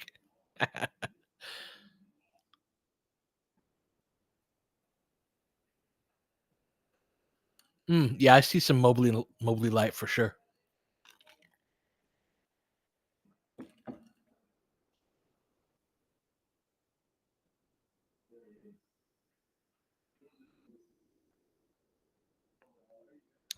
Broner's dad asks, the fact that Rui's only scoring on guys smaller than him blows my entire mind. Why is that? I mean, I think there's a certain amount of like one-on-one, you have to be able to create separation with either your ball handling or your feet. And so um I don't think Rui's great at either, and he's not going to elevate super high, although that lob was unusual. So that's mostly my answer to that. AD into the post, matched up with Valanciunas. Jab step, misses that long. Lakers in a two big look. Him, Hayes, Gabe, DFS, and Max. So very two bigs and three defenders. I do not love this type of two big look, but we shall see. Valanciunas, they concede the midi, barely hits front rim. Gabe with it up the right sideline. 3:44 left. Lakers up 16. Gabe drive and kick. AD thinks about it. Over to Max. Looks for AD in the post. Faces up. They pressure him. Going to send the double. Skips it over to DFS. Wide open. Can't get that one. Got a good look, though. Good shot creation. Poole. Up top to Koulibaly. Thinks about it, but into the post of Jonas instead. Easy money with the jump hook over Jackson. Jonas has a very good jump hook with both hands in that spot. Gabe into the pocket. Good catch by Jackson. Let's get that. And one. Really nice dunker spot sweep by Jackson there. For all of his faults, Jackson's very good at relocating and understanding kind of spacing principles. And so he was relocating. Gabe made that pass a little bit either early or late, depending on which passing window he wanted to go after, but it got there. Yeah, exactly, Crush. He gets how to keep the wheel moving.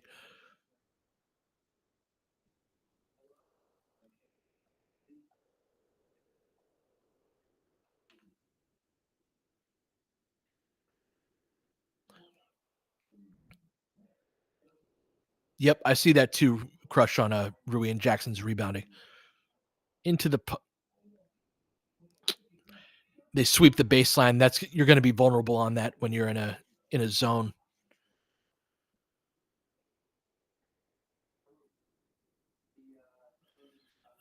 Lakers up 82-67. Skip pass over to AD for three. Misses that short. Jonas with the rebound.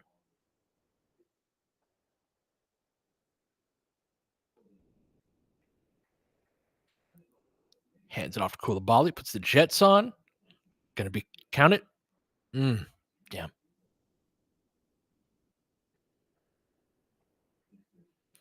Yeah, I thought Jackson got to that in time, but maybe not.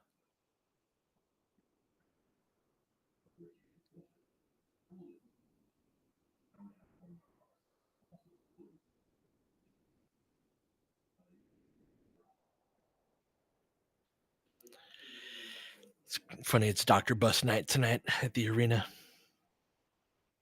I have not been to the Intuit Dome, and I do not foresee myself going to the Intuit Dome anytime soon. No. I mean, I'm sure it's beautiful, but Keezy, you know better than anybody in this chat that I do not like to go outside.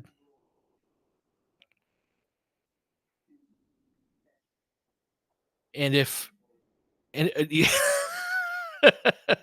is a struggle to get me to touch grass in the first place.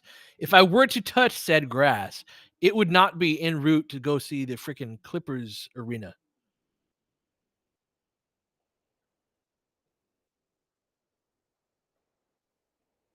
Be part of the wall.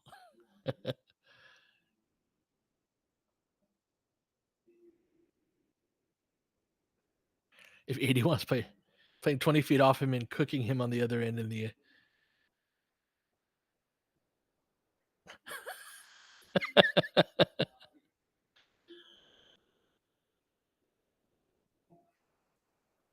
Yeah, once you get the Clipper smell in your clothing, it's not coming out. Oh, I bet it does. I bet it does have a good media spread. I Yeah, no, I bet it's nice. And actually, like, we tease about the Clippers, but man, like, they they are more professional in a lot of ways, certainly a lot more well funded than see, I don't know if they're well run. They're more so like they've screwed themselves pretty well in terms of their like I don't think they can get to a title team and their future looks very bleak. So from like a they're in a not too dissimilar of a position of Phoenix in that they don't control their own draft most of the way through this decade. But they are a way more serious franchise, I think.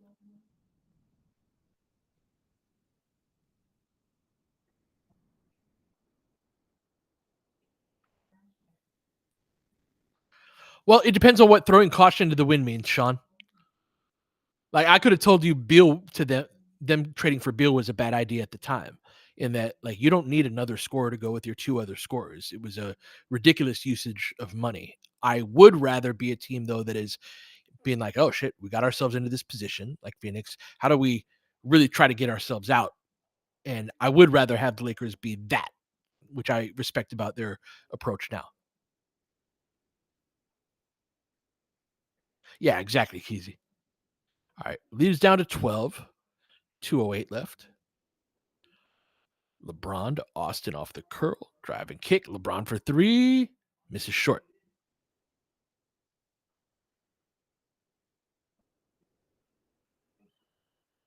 Sure thing, Sean. Uh, Little floater. Oh, can't get that to go. That was an easy shot too. Out to LeBron, dribbling himself into the post. Skip over to Gabe. Gabe's got to look for that shot a little bit more. Yeah, he's just automatically swinging.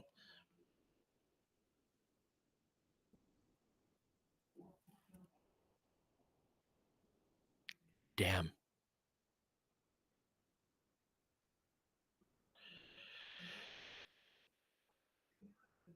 12-3 scoring run, 82-73. Braun driving, gonna get bumped.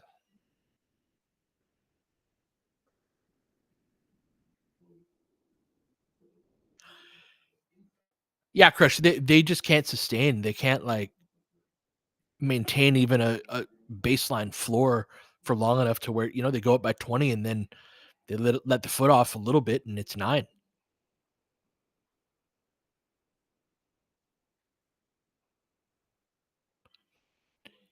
into the post to LeBron. They double that. Austin all alone. Come on, guys. Good job by Dorian Finney-Smith.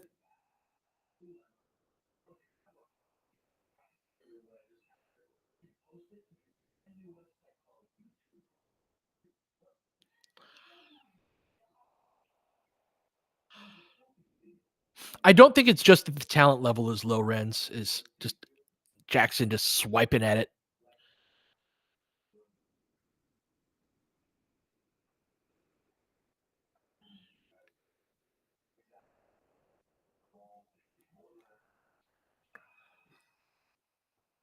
LeBron gets fouled.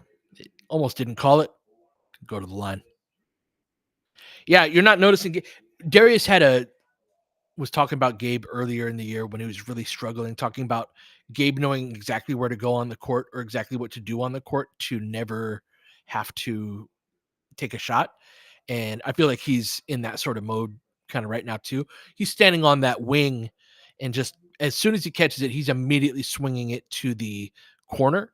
And you have to be able to knock down that shot, swing it to the corner, racket, but also use ball fakes, right? You have to keep the defense guessing on, because when the ball gets swung to you in that position, there's usually it's either a one defending two situation, or they're in rotation where everyone's trying to get back to their guy.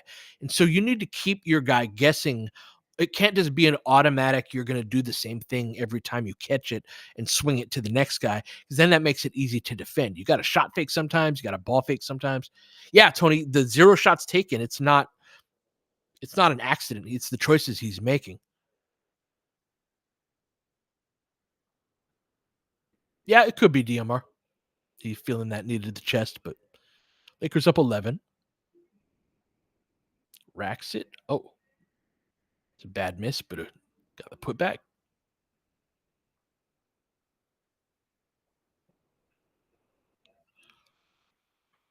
Gabe with it. There we go.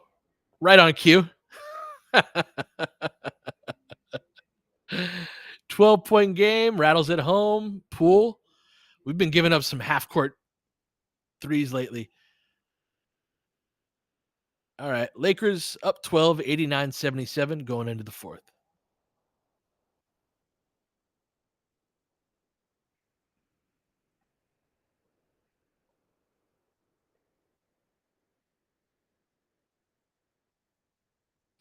It's like rough Jackson minutes, and also you can see how playing a too big look can be beneficial if the five next to AD doesn't stink.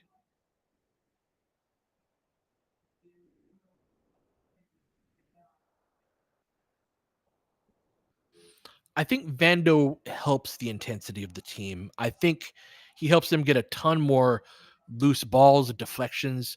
I'm really excited about his defensive rebounding. I like my number one gripe with the team overall is that we stink on the boards.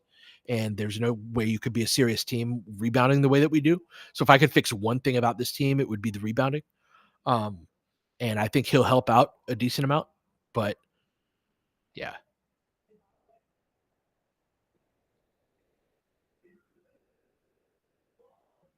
oh, I totally agree with this, Griff, about not really developing a Rui out of the post look. That is something that they've gone away from more. And so Renz, gave it a go on that half court shot. Nice try.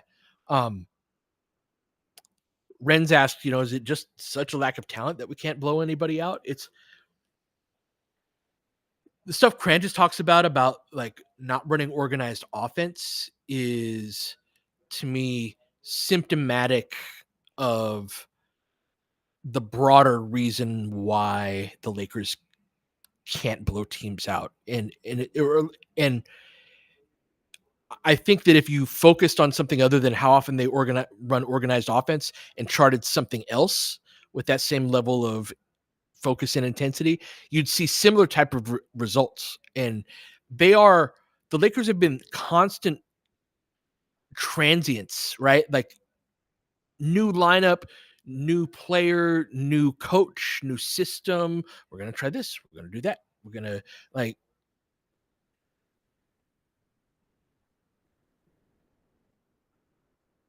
oh, did someone ask him about the random offense? That's the thing too. I would love to know more about Crangis's data collection and what constitutes random offense and what doesn't. Um, because I do think there is a little bit of subjectivity to like what qualifies as that as not. Oh, did he? I'll look into it after the game.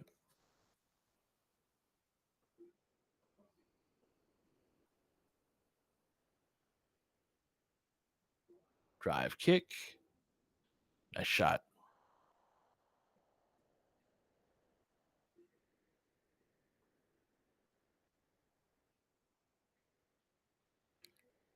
So like this is organized offense, right? Is it not? We ran a down screen for a curl to Austin.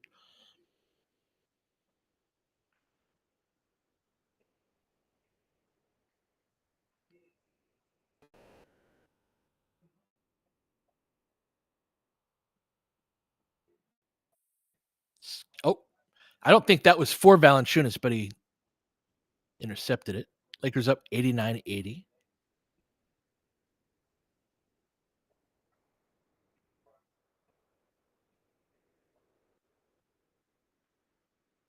There's certainly a clear difference, Jay Griff, in terms of like where they are. I don't know. I offensively, like the biggest difference is like we had D'Angelo Russell and now we don't.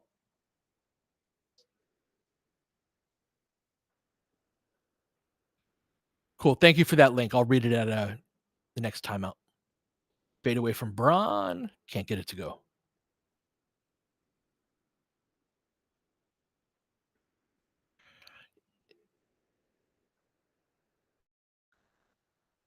Oh,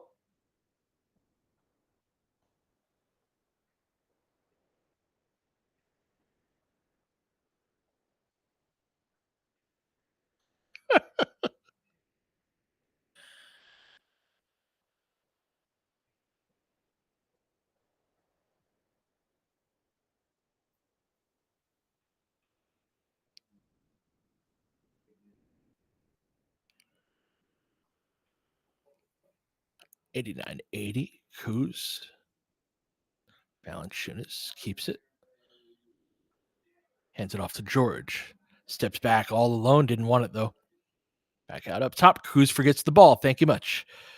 Kuz is hilarious right now. Dorian Finney-Smith kind of cringing a little bit on that ankle as he barely gets up off the ground. But Lakers up 91-80.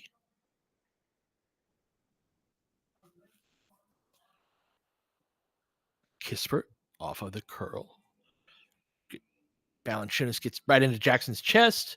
Can't get the jump hook to go. Out of bounds, Laker ball.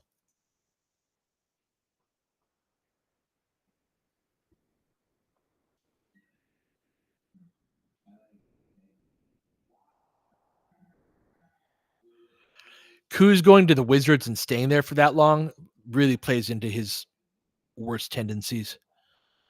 Get a holding foul here. Well said, Hefcheck. Quick shots is not the same as playing quick.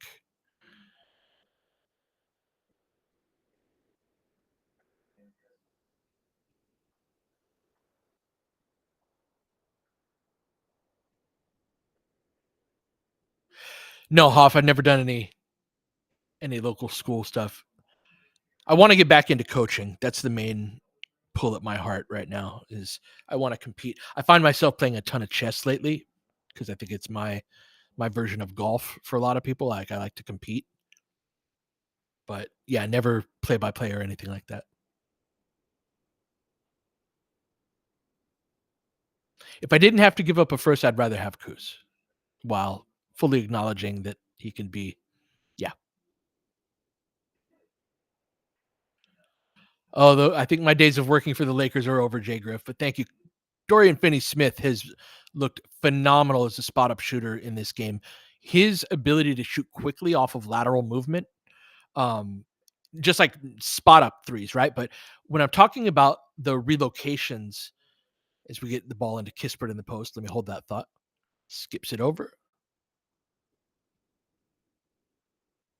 Back out. LeBron. Oh, he jumped it over into the corner. That's no, he didn't get that off. Let's go. Defense. Good work. So we were talking earlier about how you want to keep the wheel moving if you're on offense. What that does when you are pass, cut, and place and playing that type of style, there's going to be a decent number of threes where you catch it and your feet aren't completely set. It's not like a movement three from. It's not you're not Kyle Korver screaming off of a screen. Nice handoff, lay it up. Let's go. Gonna have a timeout here as Lakers start to pull back away. 97-80, 8:29 left. So yeah, you're gonna catch the ball a lot of times where your feet aren't entirely under you, but you do have an open shot for a spot up, and being able to collect your feet and go up quickly versus having to have your feet set before you catch the ball to be able to really get a good shot up. A guy that I would like to me, Max, when he's got his feet set, is a decent amount better than if he has to slide left and right. Rui, same story to a lesser degree, much better with his feet set than when sliding left to right.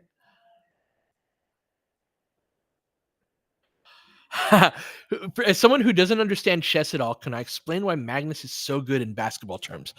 I can. Here- Hold on.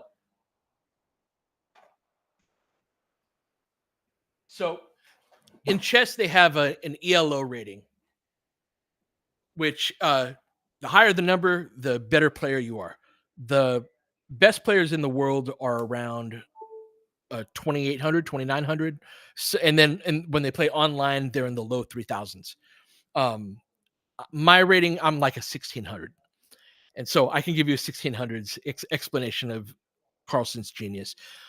But basically, he's he has been a grandmaster since he was like 10 or 11 years old. Just one of those people that was a prodigy, kind of touched. And but what separates him is he has a level of creativity where he will do the most bizarre stuff.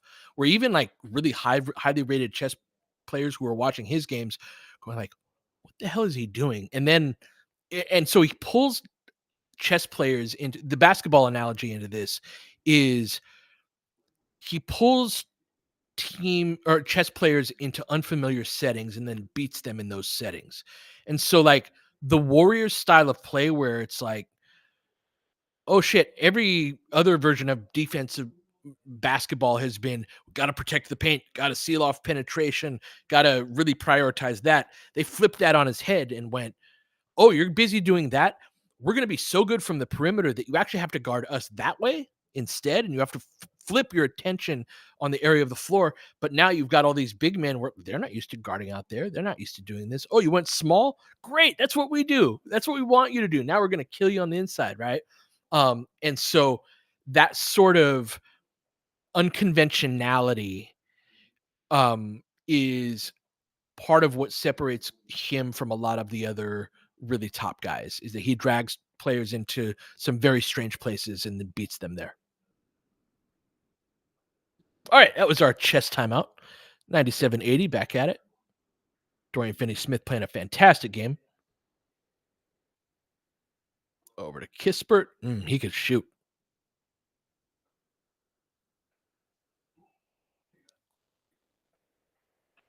97-83.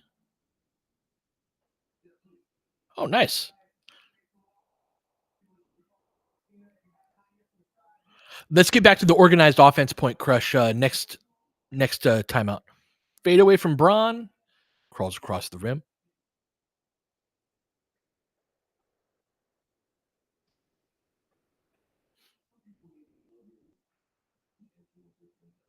Good back pressure by Dorian Finney-Smith. Misses the three. Step up screen. In the pocket. He saves it. Nice. Back out to Austin.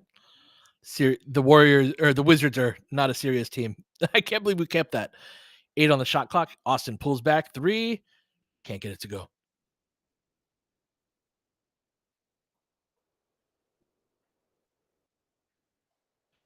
George keeps it. Skips it across. Another quick 3 by Kispert. Lakers get out to him that time. Goes back to him. Valanciunas throws Jackson to the side. Beat him down court, Jackson, all the way. Let's go. So on one end, Valanciunas throws Hayes like just super strength difference, and then the other direction, Jackson wins with foot speed. Yeah, Keezy, that's a good call out. It's not very good.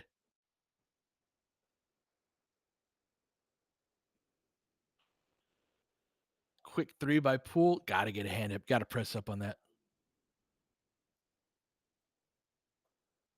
AD is about to check in. He's sitting at the sideline, ready to come in. DMR. I don't think we've had a dead ball in a little bit of a stretch here, so he's been waiting. Lobs it up. Jackson catches it. Smart play to pass it back out. Austin crosses him over. Gets there, lays it up. Good take. Great move to get himself open.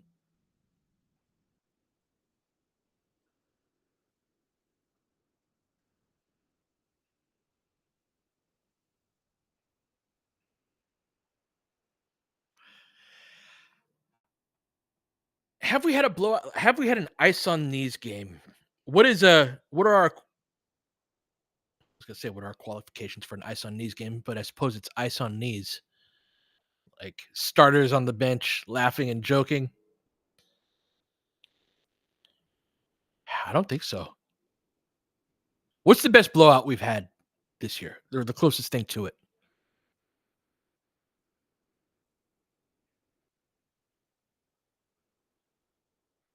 Did we blow them out though? Might have like it was a good performance, but I felt like we pulled away at the end and did like it was a comfortable victory. But that was like a 17-point game, if I remember correctly.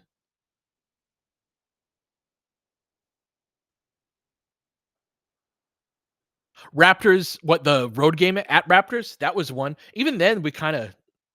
Oh no, that was the home one. That's right. The home one was better. That's a double dribble.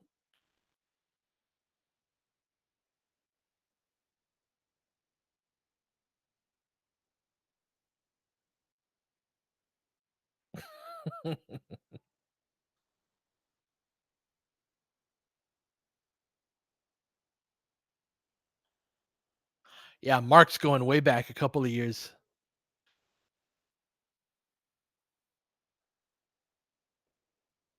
Oh man.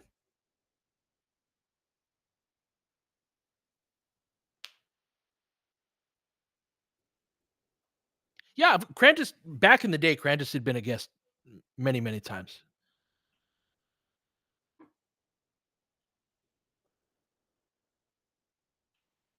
Handoff, Austin or LeBron to Max.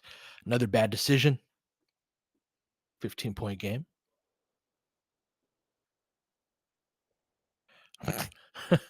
Throws it right to Austin.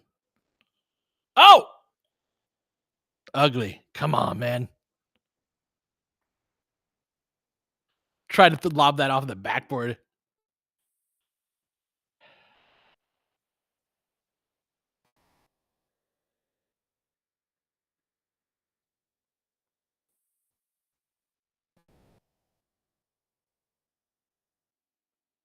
Oh, nice. So LeBron jumped past and looked toward Max and pulled that and held that one defender as Rui cut baseline. Good hands, Max. Keep it here though.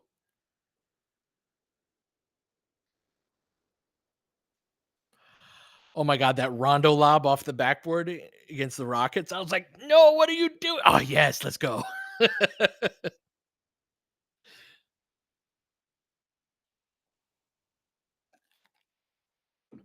Pull off the curl, up and over and automatically out.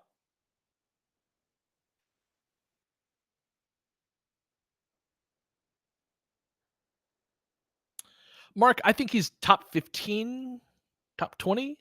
Probably somewhere in between those two ranges.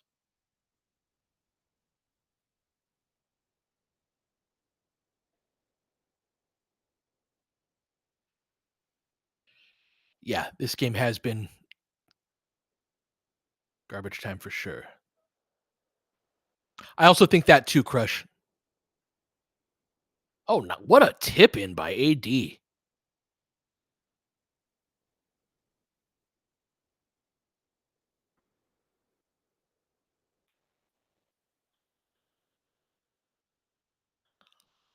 George shot fakes in the paint. Come on, Rui. There you go.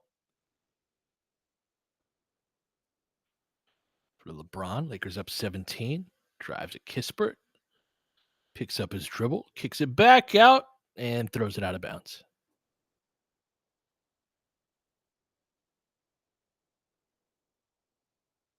Lefty tip in, just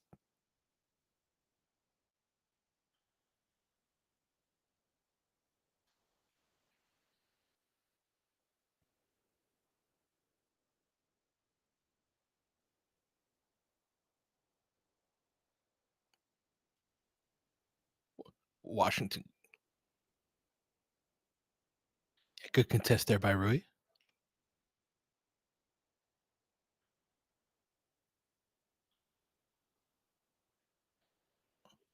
Braun.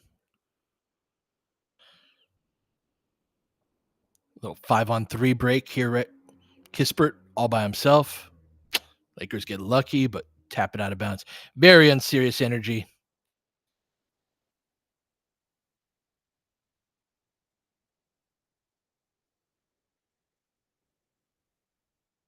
That's a good way of framing that, Hef check.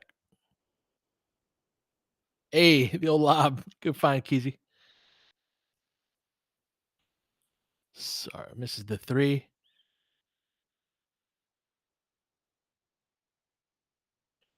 I got Braun with the triple. Oh, that's why. Got it.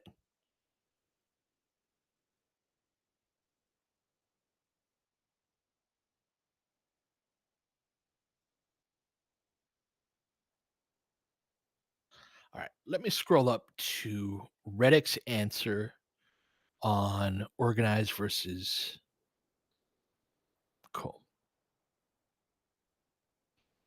All right, so we got Kobe Price, who I like. JJ Reddick was also asked about the installation of Lakers offense playbook, playing organized versus random as the season has progressed ahead of tonight's game versus the Wizards. Here's his response. Earlier in the season, you were talking about how little of your playbook and ideas you'd actually been able to implement.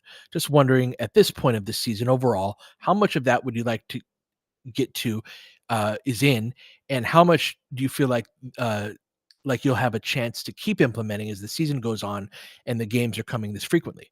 And Reddick said, "Yeah, I mean, we spent a lot of time in film and just walking through on the court. That's just cleaning stuff up. And in a lot of ways, we've sort of just simplified based on, I think, what our guys like and where we feel that we can create advantages and have success." So this is a great distinction. Simple does not mean unorganized. That I think is some of the gray area here. Then the question is, going back to even the preseason, you talked about wanting to be organized, eliminating random, and at the very least, the start of the season offensively, it seemed like guys were very organized in terms of running through sets. It seems like incrementally that's decreased if you want to take like every 8 to 10 games. Is that a fair assessment of how you've seen the offense play out? He said, "Yeah, we tracked that stuff. We were at 5.8 possessions of random in October, and it's gone down every month. We're at like 2.2. So we're not playing as much random. It's just, it's execution, it's turnovers, it's all that stuff. But I think our guys have been pretty good about being organized." So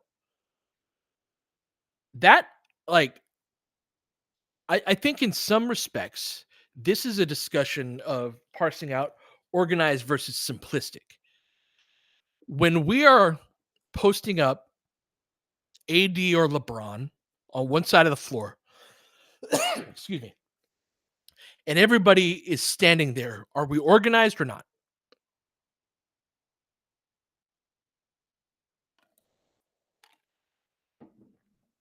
Because if it's a one-on-one, if it's a one-on-one matchup and you're clearing out a side and they don't double, sorry, my voice is killing me right now. Give me a sec.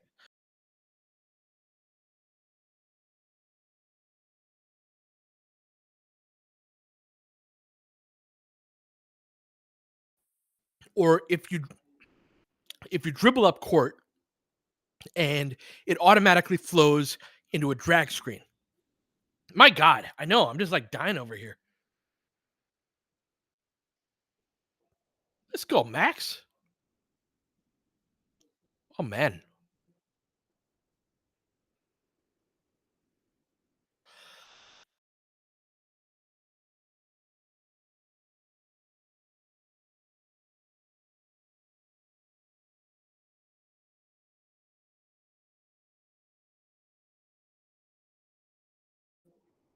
So yeah, if the Lakers come down, they get a defensive rebound. Austin's got it coming up the left sideline. AD is trailer. He's the guy coming up last on the play, and it flows directly into a ball screen. Is that organized or is it not? Because it's not random.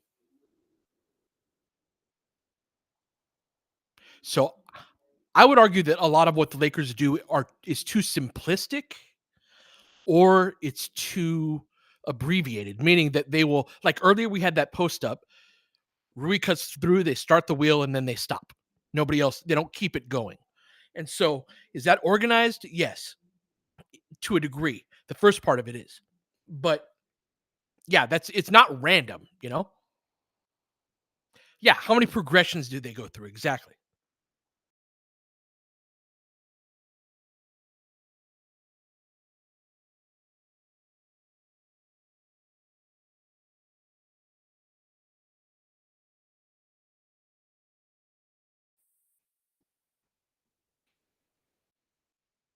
Hand off to Austin. What does it mean, do the shit that kills?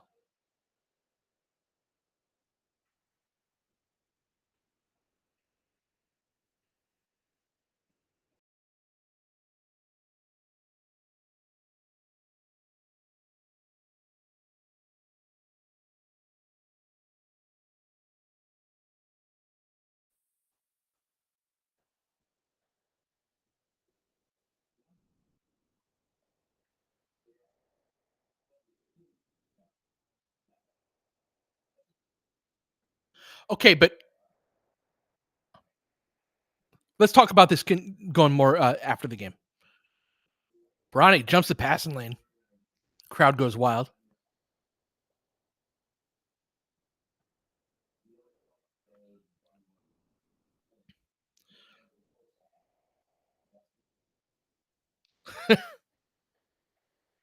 Yeah, the crowd going nuts for anything Bronny does.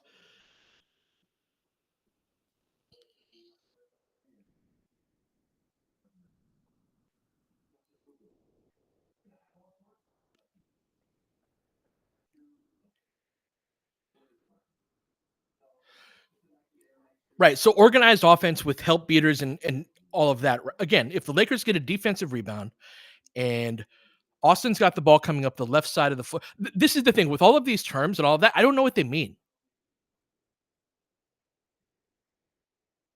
which isn't to say like I don't know what a help beater is, but what I'm saying is like if we're coming up the court with Austin with the ball on the left side of the court, AD is the trailer, sets a drag screen for Austin. What is the distinguisher between that being random or disorganized or organized offense with the help beater? Does that mean that the weak side is also setting a down screen out of flow offense or someone setting a flare? Like what is I need more specifics about what distinguishes one from the other. Because again, the people who chart it and Reddick himself, right? Like he said, this has gone what I was talking about has gone down.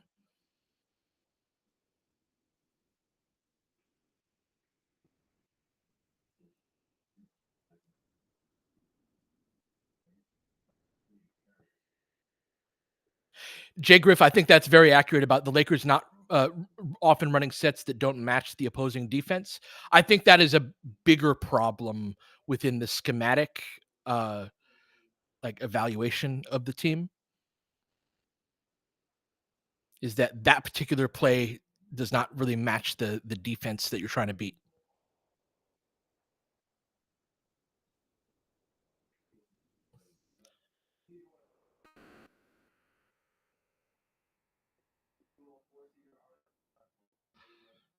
Does this qualify as ice on knees?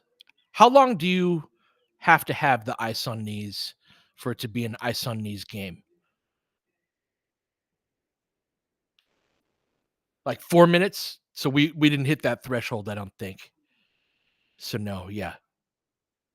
Right on borderline. Yeah, like 4 or 5 minutes. I'm more with you, Daniel. It's gotta be like the last half of the fourth quarter to me.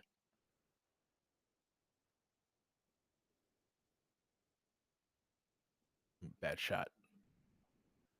Trey is a big dude, man.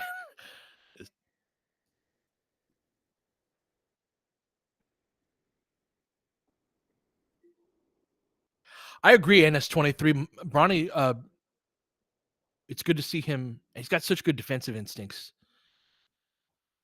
It's good to see him getting his stride.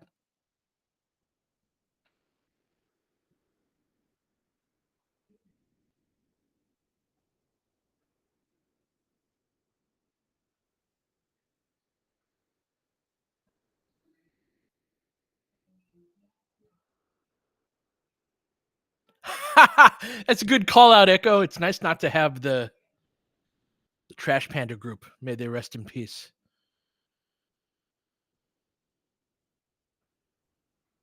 That's so crazy that JHS played one like, helped us in one game and then disappeared. Man, they're going nuts when he gets a defensive rebound. He helped us win the game against Utah, Alex, earlier in the year. Like, he was like, "Oh, he was halfway decent," and then he never played again. You know, when you walk into the Lakers facility, it's the lobby, and then there's a triptych on the right, which is a three-panel, like, video board, on the right-hand side that would flash, like, different players in different situations and whatnot, and from the time they draft JHS, they had that on there a lot that summer, and I'm like, "This dude is wearing a green suit to draft day." It's like those colors are on the opposite of each other on the color wheel as Lakers get the 11180. What the fuck am I talking about? 11188. I'm sorry. It was garbage time at the end there. But yeah, he was wearing a green suit to draft day. And I'm like, I don't know, man. The green suit and the gold hat. Lakers get their biggest win of the season eventually. 111 to 88. Appreciate this, y'all. Sean, good call. We did get our blowout win. Not as comfortable, but color commentate. Hey, hey. But yeah, ever since I saw JHS in the green suit and the gold hat, appreciate you guys. Thank you for bearing with me on the audio. I think that we've got that squared away. I I haven't had dinner, so I'm gonna go eat that rather than hang around. Appreciate you guys. Thank you.